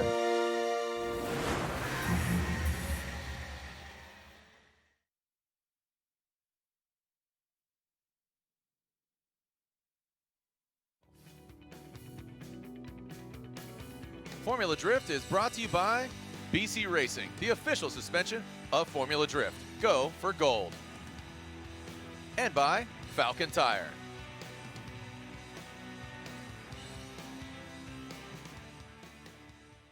The boys are back in town, back to the start line, LZ and Denofa. Let's go and light up some tires. Let's get them fired up. Let's find out who's going to get third place. Man, like Lantain said, you know, we had one of the judges, Chris Yule, sided with Adam LZ, and the other two, Brian Egger and Ryan Lantain, saying one more time. And Lantain said, almost went to LZ, but I could not get myself up to doing it and pulling the trigger on that. So it was a close one. LZ almost took that win. All right, here we are in the burnout box. LZ warming up his Achilles tires. Gittin and Forsberg still waiting in the wings. Then there were 4. See Forsberg back there and Vaughn Gittin Jr. Here's a look back at Chelsea's win in St. Louis. This is him and Forsberg going at it. This is a really fun one to watch. And again, the tension for me and a lot of the fans knew that these guys have had a rivalry, but it turned out some awesome driving there from Chelsea Denofa. Yeah, this was a very big battle for both of these guys. We saw it again in Seattle. They've had a rivalry over the past few years, and I think it's been reconciled. They seem to be pretty friendly now. And it's been producing, for us, some very memorable moments. And so if you're a fan of the sport, it's always great when these guys get to the line. Yeah, Forsberg on the podium there as well. Made for an exciting event. St. Louis, unique track. Really looking forward to Irwindale. Getting back to the House of Drift. We know what to expect. Have control of the track, what's going on, the venue, all that. So looking forward to that. And that's just a few weeks away, November 20th. And again, Ryan talked about it. So that format will have a pro round on Friday, pro 2 on Saturday, and then pro on Sunday. So it gives the pro drivers a little break. Here we go. Let's send it here for third place. Adam LZ will lead. Chelsea Denofa chasing him down. Got a clean start. LZ initiates that first outside zone. Both of them clean around that front clip. That's where they needed to dial it in. And that second outer zone through and out of that power alley into the third outer zone. Both of them dialed. Chelsea Denofa sweating with that gold nose in that last outside zone and bringing it across the finish line. Oh, little hate tap there. Crossing the finish line. Looks like as he transitioned across. You see any D beads there? I do not see any D beads. LZ looked like he dropped a tire on outside zone 2, and that's a really sketchy area. Here we go. Let's take a look at the lead here from LZ. Nice little flick there. Denofa staying close, looking for an area to attack. Good job on inside 1. Woo! Denofa really sticking with him in outside zone 2. Here it is again from inside clip number 1. Good switch back by Denofa. There's the tire drop by LZ. Denofa doing the right thing once again, following him like a moving clipping point, and in outside zone 2. That is so difficult. This time around, Denofa has put together a much better chase run. He followed him very aggressively through inside 1 and outside zone 2. Did not get lost in the smoke. Tucked up in the pocket on outside zone 3. You see the mirroring effect here. This is exactly what you want to do as a chase run. And Adam gave him a great lead run to deal with. So we've seen it there. Now we know that Denofa needs to equal or better Adam's lead. And Adam really has the work cut out for him now in the chase position, because Denofa definitely checked, if not all, most of the boxes. Yeah, it was a really good execution by Denofa. It looks like Denofa has, you know, that with that contact, that front right corner hitting LZ's back left corner. So making sure everything's all good. See Kevin Wells over there, and it looks like he walked away. So I believe it should be a quick fix, a little race tape.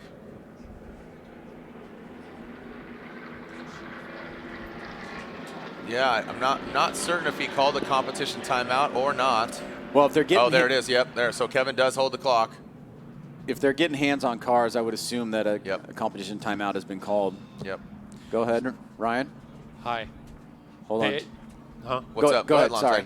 they were asking who's at fault. We needed to deem a driver at fault for the collision after the finish line. Yeah. And we couldn't fault either driver. Adam basically unwound his car when he was done, and Chelsea was still in proximity because that's where he's supposed to be. So we can't say that either driver's at fault.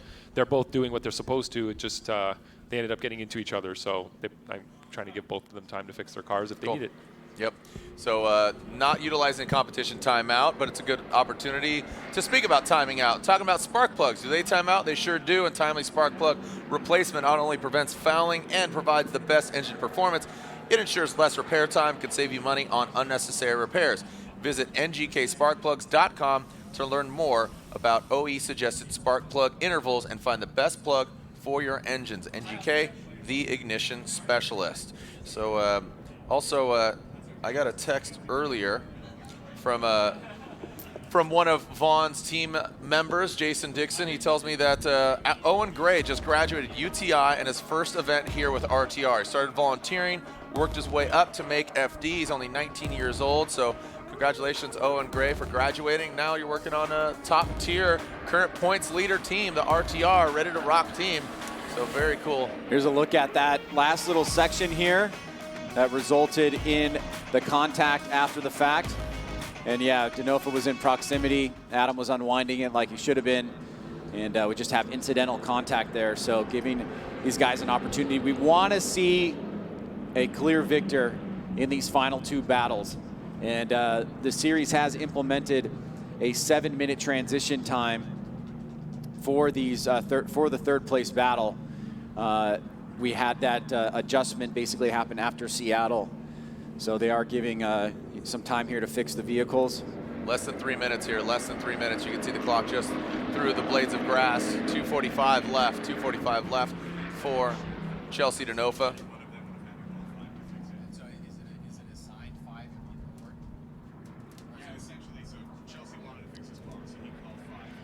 All right, so you can see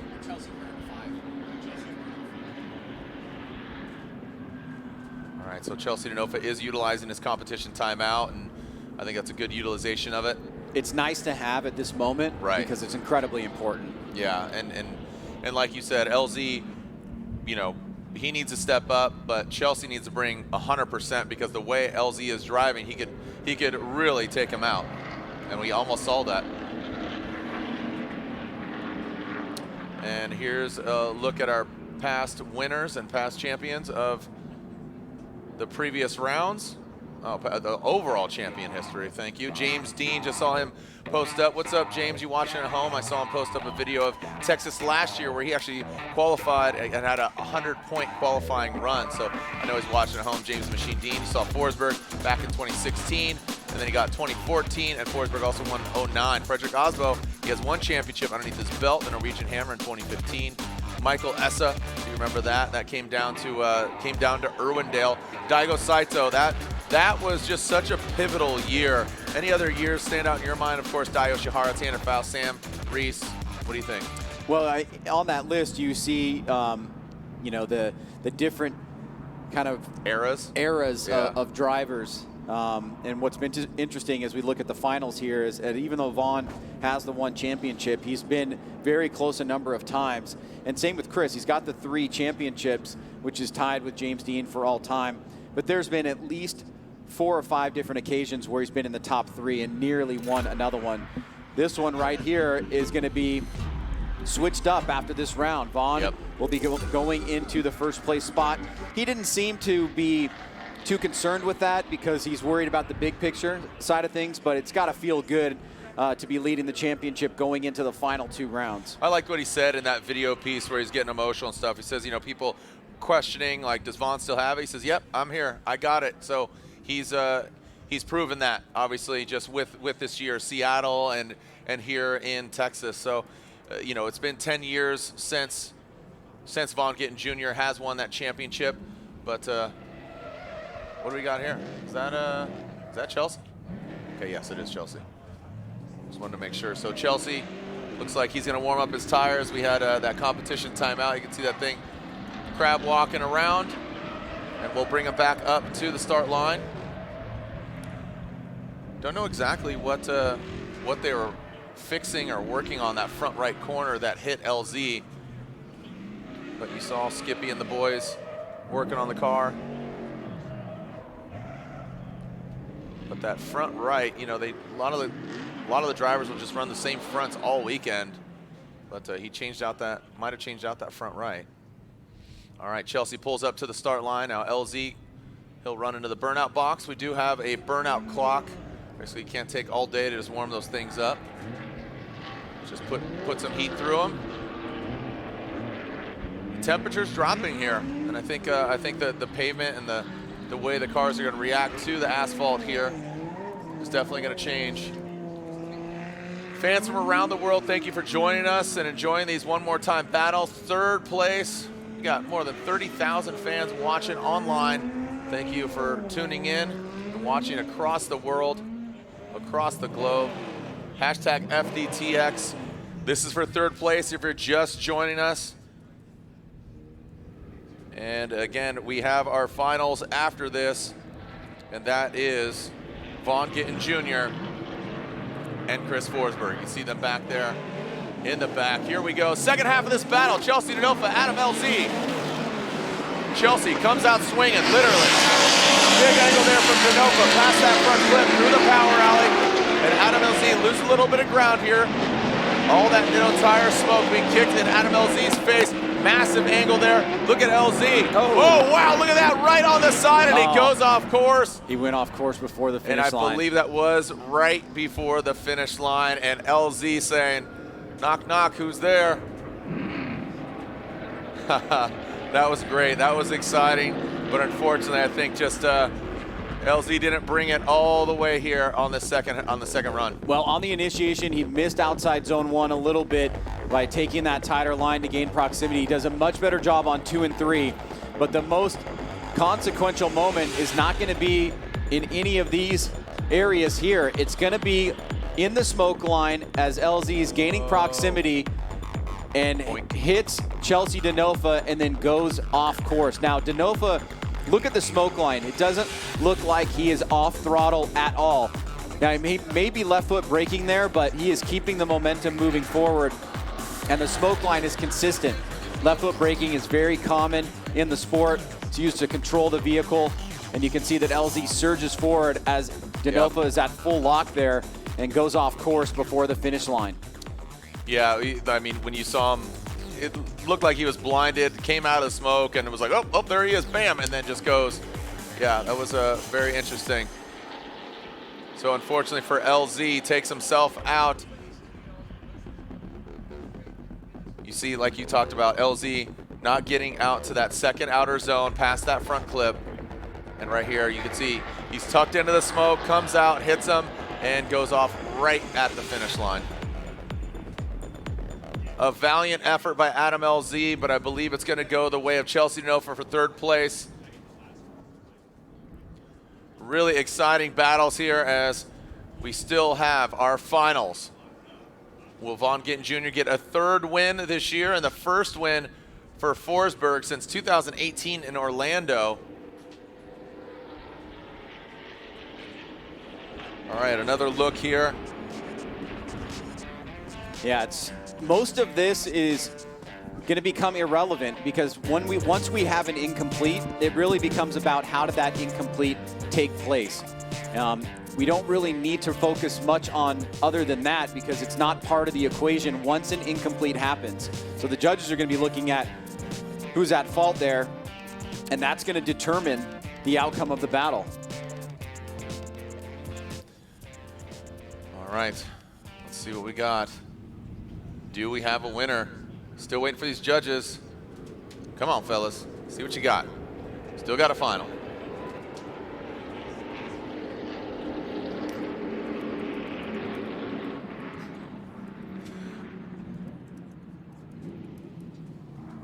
All right, still waiting for them to input the scores. And all right, here it is once again. This is Chelsea leading. LZ giving chase.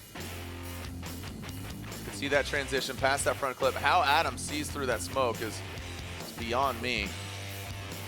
That smoke signal, again, the combination of the smoke and the sun, and doink. Denofa's on throttle there. I mean, I think the only thing really judges could be looking at is Denofa's left front locks up for a second there, but that is so common in drifting in terms of left foot braking. All right, sorry, real quick, Ryan. Here we go. Slide him left for Denofa, right for Adam. And Chris, there it is. Chelsea Denofa gets third place. Denofa gets third place, and it is unanimous as Adam LZ just outside of getting a carbon fiber trophy. But I'm sure this will make some great YouTube content as, again, a very popular automotive YouTuber. Adam LZ comes up just a bit short, almost there. One more time, and now Chelsea Denofa gets back on the podium. Third place for the BC Racing Nitto Tire Ford Performance Mustang RTR Spec 5D. Denofa gets the win and gets third place. A great effort there by Adam LZ, Ryan. Yeah, I am super happy with his performance in general this year, and he's had some really tough battles to go up against. I think he is not to be taken lightly. He's proven to be a real competitor, and he should be proud of the program that he's put together this year to do a one more time battle for third place against one of the top drivers in the sport, and a driver that has won an event this year in Chelsea Denofa is no small feat. No. Oh, look at this. This thing has seen better days as well. We saw that back left fender getting knocked off, catching fire on the wheel. So they just took that back bumper off. And we saw, these guys do battle yesterday, and here are the finals. Drift Alliance 1-2. What is the order gonna be? Vaughn Gittin Jr. got the back-to-back wins, the doubleheader in Seattle. Chris Forsberg got second yesterday. And Vaughn Gittin Jr. hasn't seen a championship since 2010. We saw the championships previously, so we have a new points leader, Vaughn Gittin Jr. How big is that gap gonna be? Here we go. Send it, Texas. And Formula Drift Nation, Vaughn Gittin Jr. will lead. Forsberg giving chase, initiated in that first outside zone. A big gap already established as Vaughn Gittin Jr. comes to that power alley. Now powering over into that sweeper. You see Forsberg get to the side of the Ford Mustang of Vaughn Gittin Jr. Now he pulls away a little bit. Good angle there from Vaughn, crossing that finish line. And both of them straighten out. No contact was made. Good, clean first run from Vaughn Gittin Jr. out front. Ryan, walk us through it. Chris Forsberg, you can see just battle damage all over that thing. It's wrong bad. Let's take a look at it again here, Ryan. Well, Vaughn goes deep in outside zone 1. Forsberg takes the tighter line, does not follow him out there. So there's one mistake for Chris. Vaughn gets to the edge of outside zone 2. Chris, nice transition to get in the pocket here. Vaughn puts the smoke screen on as Chris tries to navigate. Here it is again. He's going to come through the smoke line. Has that slight little adjustment. Reduction in angle from Forsberg right before outside zone 3. Now he's going to start pouring the pressure on. So he made a couple little mistakes in the chase there. Vaughn did not get completely out to outside zone 2. But watch this. He fills outside zone 1 really well. Inside clip. Pretty good job there as well. Outside zone 2 is right at the edge. And so for Chris, if you're looking at his chase and how he performed overall, I think there's some room there for Vaughn's team to understand what they need to do. They definitely need to hit outside zone 1, and for sure, make sure the transition from 2 to 3 is better than Chris's. And he's got a good opportunity here. For Forsberg, the job is pretty much got to have a flawless lead. Yeah, he's got to put it down. And are we going to have a winner is the big question. Are they going one more time? We saw that. The lights are on, and now they are off. But these guys are going to light up the tires. Forsberg out front, getting in the chase position. It looks like, got a restart. Let's go ahead and whip it around. What's that? Just barely tapped a cone there, and that will be a restart. Cones. We're in the cone zone. Again, thanks for everybody tuning in. The finals are upon us. It's been a long weekend. Again, Jonathan Hurst gets the win, Pro 2 on Friday. Tuerck wins yesterday, and now one of these two East Coast vets is gonna get on the top of the box. Forsberg, and the NOS Energy Drink, Nissan 370Z on Nexen tires, will lead. And Vaughn Gittin Jr., that Monster Energy Nitto Tire Ford Performance Mustang RTR, ready to rock. Send it, here we go. Chris Forsberg out of the gate, goes in that first outside zone, throws it in, fills all that outside zone. Now past that front clip, as he gets out of that second zone, look at Forsberg pulling away from Vaughn Gittin Jr. to that third outside zone, bringing it all the way around. Look at the separation here, Ryan, as Vaughn Gittin Jr. gives himself a bit of a buffer. Jeez. Is that a strategy, or did just Forsberg turn up the nitros? He absolutely turned it up, or turned up something, because he was blazing from start to finish there, and I'm not sure if that caught Vaughn off guard or what happened. Pretty insane battle here in the finals. Look at Chris blasting out of the box. Huge initiation to outside zone 1. Vaughn goes a little bit deep there, hits inside clip. Now Forsberg is gone, barely keeping him in frame as Vaughn comes through the smoke line, trying to grab some ground here. Much easier to do in outside zone 4, but 2 to 3 car gap, pretty much the entirety of the outside zone, is going to make that tough. Forsberg gets a good jump. Fills outside zone 1. Vaughn was expecting him to go a little bit deeper. Forsberg, how's he done it in outside zone 2? Looks like he gets right at the edge there. Huge angle through outside zone 3. And now we've got an opportunity for Vaughn to catch up, but Forsberg is out ahead by a pretty good distance there and maintains that through the finish line. Oh, do not envy the judges right now. This is a tough one, and you talked about it. You know, with Vaughn out front, Forsberg not really hitting that first outside zone, and then catching that ground. But here's a side by side of the BC Racing instant replay, Ryan. Here it is, drone from the sky. Big separation there on Chris's lead run. Wrapping through this final section, Forsberg got a couple mistakes in his chase that were significant, but Vaughn was not much in the fight. Yeah. In lead his versus chase lead, run. chase versus chase. Right? Indeed. What do you think? Needle going in one direction. Don't leave in the judge's hands, right? Vaughn holding back, does not want to drive up to Chris. What's going on there? I don't know. Oh, man.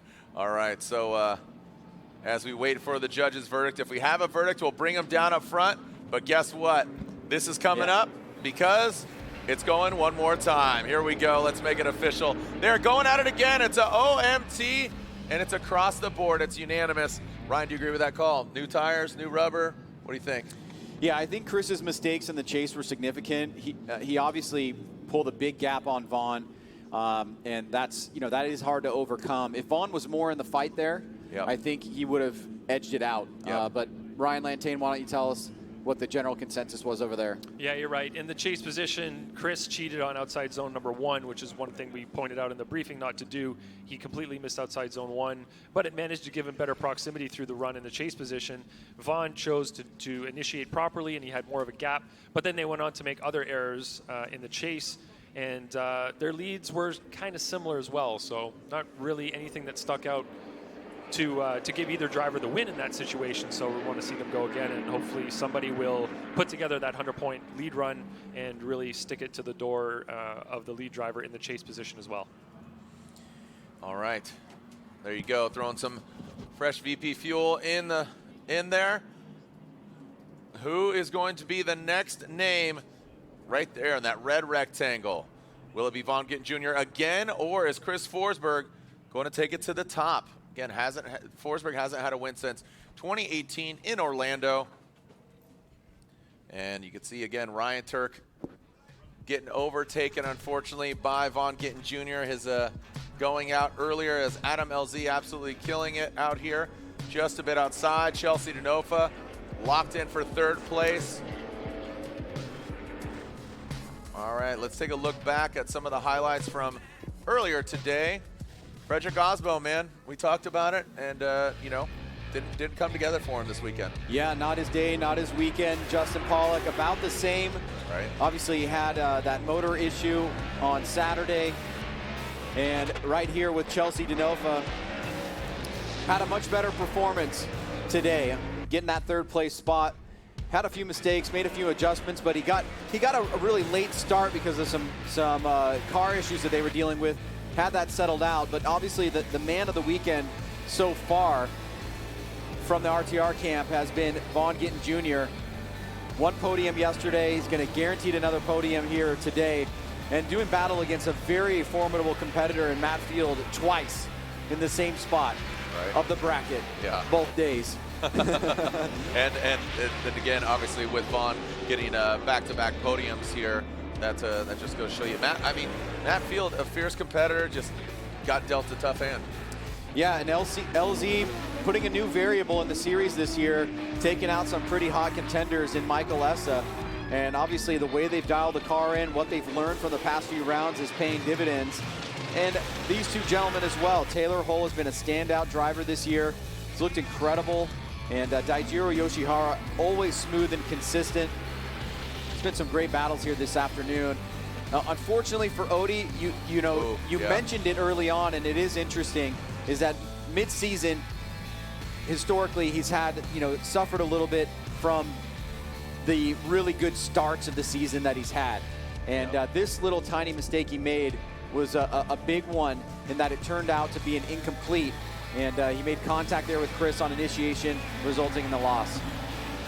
Yep. It was a really interesting turn of events there. That's where Ryan Tuerck opening the door there for Vaughn Gittin Jr. and Vaughn did the knocking. All right, so the burnout box is filled now with Vaughn Gittin Jr. and that RTR Mustang. He's ready to rock. Oh man, people always ask how many tires they go through in an event. Figure they're changing them, they just changed another set. So if you, figure 32, 16, 8, 4, you're going through, just in competition, you're going through 6, 12, 12 just in competition. Then you got some practice. You're going through 15, what is that? You can, if you get 20 if you get tires. 12 laps, you may decide to keep the fronts on but change the rears maybe every third lap or fourth lap, depending on what you're looking for. I've heard drivers, which is really interesting, I've heard drivers are now getting 4 and 5 laps out of a set of tires. Wow. 4 or 5 laps on a set of rears by some adjustments in other aspects of the way that the car's getting dialed in. That is unheard of in the sport, which makes things super interesting. It means that if they're able to get a little bit more out of the tires, we can start building bigger courses. There we go. Yeah, get pitted. Sweet as, bro. Sure. All right, here we go. Back at it like a crack addict. All right, here we go. One more time, the finals. Chris Forsberg, Vaughn Gittin Jr. Vaughn will lead in the first portion of this battle. Again, Vaughn third place yesterday. Chris Forsberg second. Vaughn, our new points leader. The outcome of this will definitely shake things up in the point standings. The lights are on and now they're off. Light them up, send it. Vaughn Gittin Jr. and Chris Forsberg. Initiating in that first outer zone. Vaughn Gittin Jr. Up past that front flip. Through that power alley real quick. Little correction there for Vaughn Gittin Jr. And Chris Forsberg comes out of the smoke. Right there on the door of Vaughn Gittin Jr. Through the sweeper goes Vaughn and Chris. Massive angle from both the drivers. Well done by Vaughn Gittin Jr. and Chris Forsberg. Yeah, being a little bit more settled in this battle was going to be needed, and it seemed like both guys were just a little bit rough around the edges, and this time it was cleaned up on both sides, and it gave us a better battle. You see why a good lead can lead to an amazing chase, and that's what Chris did there. Vaughn out front, looking phenomenal, just laying down huge plumes of smoke, which are still blowing out towards the highway. Let's take a look at Vaughn.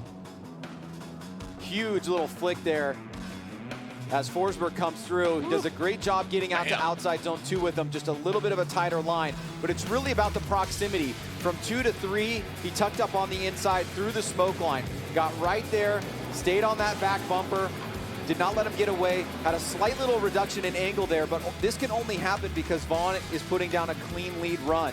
So that's why these battles are so important. If you want to get a good chase, you got to have that good lead. See, Forsberg goes a little bit tighter there, sacrificing a little bit on outside zone 2. And it may not look like much when you're watching it from the other angle, but when you watch it from above, it's a really big deal, and the judges have made great importance of that. So that's the mistake there that Forsberg made, not going out to outside zone 2. That was the most noticeable that Vaughn can take advantage of. He's super pumped. Now he's going to be going to the chase position as Chris takes the lead. All right, track getting put back in order. I mean, they took out quite a few clips and cones and course markers. So our 2021 Nightshade, Tacoma, and Tundra cleaning it up. And we will potentially find out who wins here at round 6 of the Formula Drift Pro Championship. All right, looks like they are exiting off the course. The course is back. Who are you pulling for, Vaughn Gittin Jr. or Chris Forsberg? Ryan?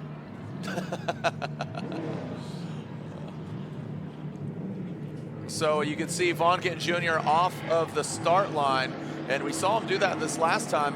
You know, they're allowed to do that. They could leave the start line early to pace themselves. This looks like a strategy of Vaughn's. Be back as far as they want as well. Yeah, there you go. Here we go. Let's send it for potentially the final time here at Texas Motor Speedway. Forsberg and Gittin. Oh, man. Oh, another restart. false start. Another restart. And Forsberg, he's hit more cones today than I think he ever has.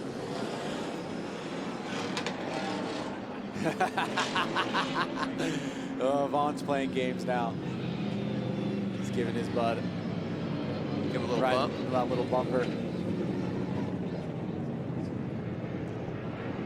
All right, so you can see Forsberg hit the cone. Like I said, potentially the last time. Still one more time. Ready to put this one in the books? Let's put this one in the books, baby. Let's end this thing with a bang.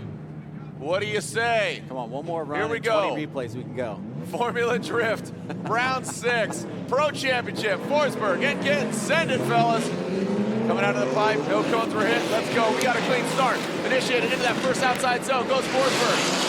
Going all the zone. Both the drivers do past that front clip. Vaughn Gittin Jr. exploding. Coming to the power alley. Vaughn Gittin Jr. Look at that, the monster. Woo! Goes into Chris Forsberg. And Chris Forsberg continues on as Vaughn comes to a halt. And Chris Forsberg continues through the course. And Vaughn Gittin Jr. with the contact comes to a halt. And look at that thing, battered, bruised, shaken, not stirred. R.I.P. Sean Connery for that one, right? Well, it's guaranteed that we'll have a winner. What the judges are going to be looking at here is where the collision, because Vaughn went off course, was made. Now, it looks like it was in the decel zone. We see this all the time, not just with Chris, not just with Vaughn, but tons of drivers come through the smoke line with tons of speed. See, Vaughn has a little bit less angle there. Both drivers get on the decel zone, and Vaughn just keeps floating out. Did he make contact there? It looked like it. It looked like he did, but from that angle, it looks like he was floating back and just caught the edge of the track. I thought he hit him. Here's Chris at the edge of outside zone 2. Vaughn transitions. This is where I thought he hit him right there. And then he goes off course. So once again, outside zone 3, so challenging for these drivers to try and really get that. We heard Chelsea Denofa talk about it. It's millimeters and literally quarters and eighths of a second can make a big difference here. All right, taking a look again at the smoke signal. Here's Forsberg initiating. Past that front clip, both of them. You see Vaughn actually take it out. Both of them getting out to the second zone. Vaughn a little shallower. That is a decel area. You see that smoke signal? Yeah. That is a big break there from Forsberg. Well, he starts picking it up. Remember, the decel zone goes a little bit longer than outside zone 3. So that's what the judges are going to be looking at. We can put the decel map up and we can show everybody where exactly the drivers are allowed to decel. There it is. You see the decel zone actually is bigger than outside zone 3. So what they're going to be looking at, we obviously know that Chris is allowed to decel in that red zone. They want you to start picking up throttle by the time the red zone ends. And so anything past that is going to be subject to their interpretation. And that's what we're looking at now. Wow, man. Just a lot of analyzing going on right now. Judges want to see that first clip. The first inside clip? Yeah, the first inside clip. So here we go. So initiating, 3, 2, 1. He's in there. Both of them filling it up. Here's Forsberg. around that front clip, wraps it around. Vaughn takes it out. Oh, like was there a rub there or something? Is that what they're looking at? I'm wondering why, or maybe it's just this angle. Wow, See, Vaughn, braking. Forsberg back on throttle, and then Vaughn's right there. It sure did look like they had contact, but from that other angle, it did not. If we show that run again, I think it'd be cool to kind of slow it down or stop it where Forsberg starts picking back up the throttle again, just to give perspective of where it's at relative to the decel zone. There's Vaughn hitting the inside clip. Oh, you know why? I think because he was running low angle after that. Right. He actually made it look pretty good, but he did run low angle for a second there, and he's straight approaching Forsberg. There's the decel zone. There's the end of the decel zone. He's on the brakes. Forsberg's back on the throttle already, and Vaughn to the edge of the course. All right, looks like we do have a winner. We'll bring them down up front. We do have a winner. And Chelsea Denofa will join them down there, center track, and we will give out trophies after we announce the winner down here on track. Well, it's been a incredibly challenging yet fun weekend. It's been exciting. Out here in Texas, from getting in here, late on Thursday night or Wednesday night, and rushing to get competition underway. Drivers really working through the challenges of this new course layout. Very fast and technical. And we're going to see a big change in the championship come Irwindale. It's going to kind of set the tone for those 2 days, or those 3 days rather, in November. All right, you can see Forsberg's team getting them ready, going to send them back over here. And we will announce the winner. We do have a winner. There's Jimmy, Danny, Darren. Get on over there, buddy. Vaughn Gittin Jr. and his team taking a look underneath the vehicle. Don't know what's going on, but we do know that 2 RTR Mustangs are on the podium, and that battered and bruised NOS energy drink 370Z on Nexen tires. Lighting on fire. Dude, blazing, bro. Whew. An exciting weekend, as you said, Ryan. Good job. Thank you to our judges, Ryan Lontaine, Brian Eggert, and Chris Yule. Get over here, guys. Come on. We talked about Kevin having a very tough job. That's a tough one too. Yeah, I would say the judges is probably the toughest. Everything is going. They can never do anything good. So there's always they're going to make somebody mad. There's going to make somebody mad. There are 30 in a 32 car bracket. There's basically 31 drivers that are going home sad, essentially. For sure. Even though you're going to get some second and third place. Yeah. But you know who's pumped? Jeff Jones. He was pumped yesterday, but then now he's bummed today. Popped the engine. Gosh dang it. Yeah, it just kind of racking my brain thinking about all the things that have happened this weekend. There's so much that comes out of it. There's the Jeff Jones story. There's the Adam LZ story. There's the podium yesterday that we saw for the first time. There's Ryan Tuerck coming into the event leading, going out not leading. Yep. Chris Forsberg jumping from 7th to probably 3rd place. Yeah, 3rd. After this round, depending on what happens here. And so many stories that we can think about and build on going into Irwindale. And it's going to be great to get back there, even with everything that's going on with COVID. And I believe and I hope that we'll know by the time we get back to California on Monday whether or not we're going to be able to have that allotment of fans. Either way, we've got some special surprises. It's going to be a nighttime event, so plan for something in and around with those attributes. Friday, Saturday, Sunday, pro on Friday, pro 2 on Saturday, pro back on Sunday. That's cool. I like that. I like that setup. I'm glad you guys made that decision. I know when that email went, I was like, there we go, because that recommendation came through through the drivers, and now it's executed, which I think makes sense. All right, there are 3 podium finishers. Make some noise for them online. We know that 3rd place goes to Chelsea Denofa. And now, who is the winner?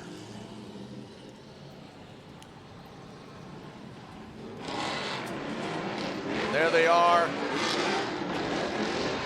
Our 3 podium finishers. Chelsea Denofa, Vaughn Gittin Jr., and Chris Forsberg.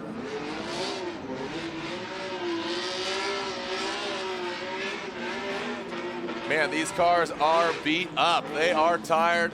The drivers mentally, the vehicles physically, and all together an emotional weekend for many drivers. Thank you guys and gals for joining us out here again. Let's make some noise as the drivers get outside of their vehicles. Third place here at round 6 of the Formula Drift Pro Championship. There he is, Chelsea Denofa. And a hush falls over the crowd. All right, and it is unanimous decision. The winner here at round 6 of the Formula Drift Pro Championship was on the podium yesterday, is in Drift Alliance. He's from the East Coast. And the winner of round 6 of the Formula Drift Pro Championship is unanimously Chris the Force Forsberg gets the win. Chris Forsberg gets the win in the NOS Energy Drink Nissan 370Z on Nexen tires. And that means second place goes to the Monster Energy Nitto Tire Ford Performance Mustang RTR Spec 5D. Vaughn Gittin Jr. gets second place. Lorette Nickel, down to you. Have some words with the Force. Obviously, a lot of celebration going on down here. Chris Forsberg, you have been looking for this win since 2018. Man, with a car that potentially wasn't running at 100% due to that top 4 contact, how confident were you going against Vaughn? I mean, we had a great run with Vaughn yesterday, and I knew that we could do it again. And I got a little short on some of my outer zones in the first run. They gave us the one more time, and so I just really had to push it a little bit harder. The car's running great. It was starting to make a little noise after our little engine fire and some other things, but we just kept the wick up and gave it all we had, and we got it. What does this win say about the heart of your team? I mean, the guys work so hard, and they give us, a car that can come out and win, and it's up to me to really put it together when it comes down to it. And I've made some mistakes this year. We had a couple mechanicals this year as well, and we haven't been on top of the box in a minute, and it feels really, really good to still be able to come out here for this long in Formula Drift and still be able to win. I feel like this emotion is starting to bubble over. What are you thinking about right now? What are you processing? I just want to go and give my bros a hug and tell them thank you, and all my partners and everything for all the support. It's great. It's good. Chris Forsberg, we are so proud of you. Good job. Vaughn Gittin Jr., come on over here. What a wild weekend this was for you. Congratulations, second place. Yeah, thank you very much. Wow, yeah, it's definitely wild.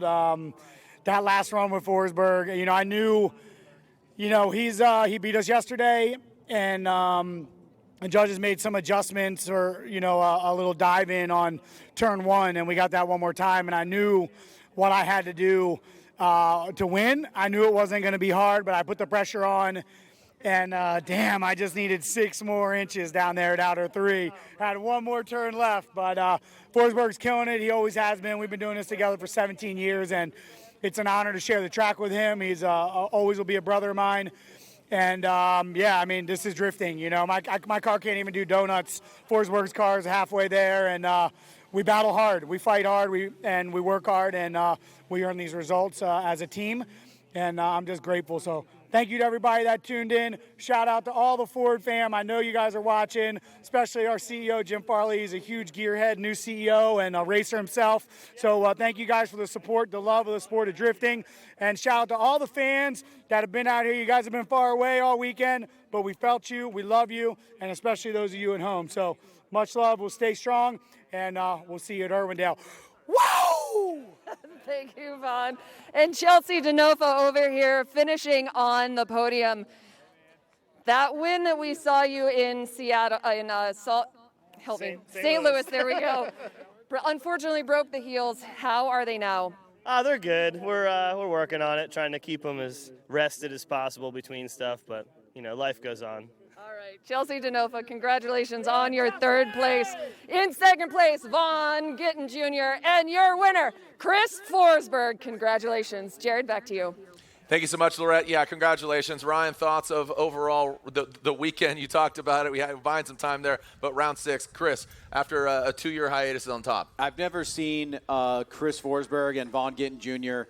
Get emotional in post-event interviews, and I think that underlines and boldens just how challenging this year has been for everybody, and maybe that's why it's coming out. But you can see here our top 5 leaderboard. Gittin moves to first place. Unofficially, Denofa. Tuerck moves to second, Forsberg to third, Denofa to fourth, and Osbo down to third. 2 rounds left to go. A crazy event here at Texas Motor Speedway.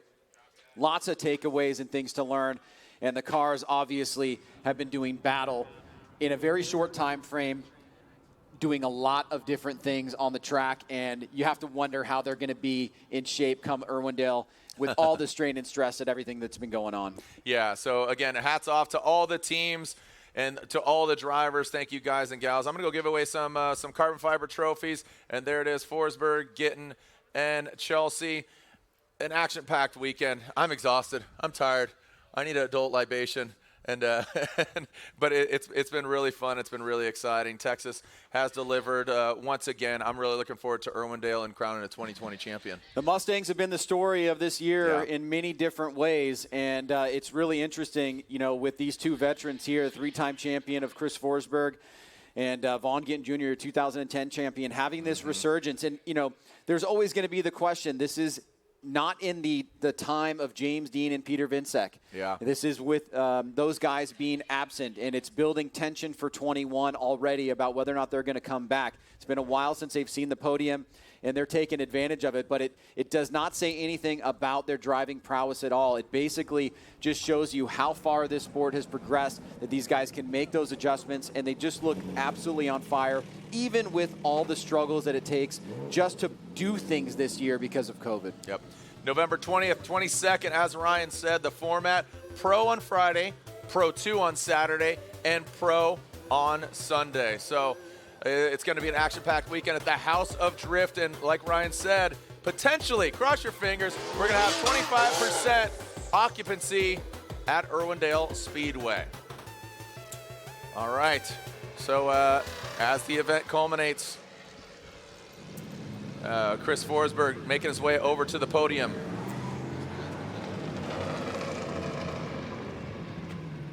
And there he is, heading on over. All right. Ryan, awesome event. Thank you so much, man. Appreciate it. Let's knuckles it again. Let's knuckles it again. And we'll be seeing everybody at Irwindale, California, the House of Drift, November 20th through the 22nd, as you saw. Thanks for joining us. On behalf of Lorette Nickel, Ryan Sage, I'm Jared Deenda. That's my name, right? We'll see you online, and we'll see you another time. Send it, Formula Drift Nation.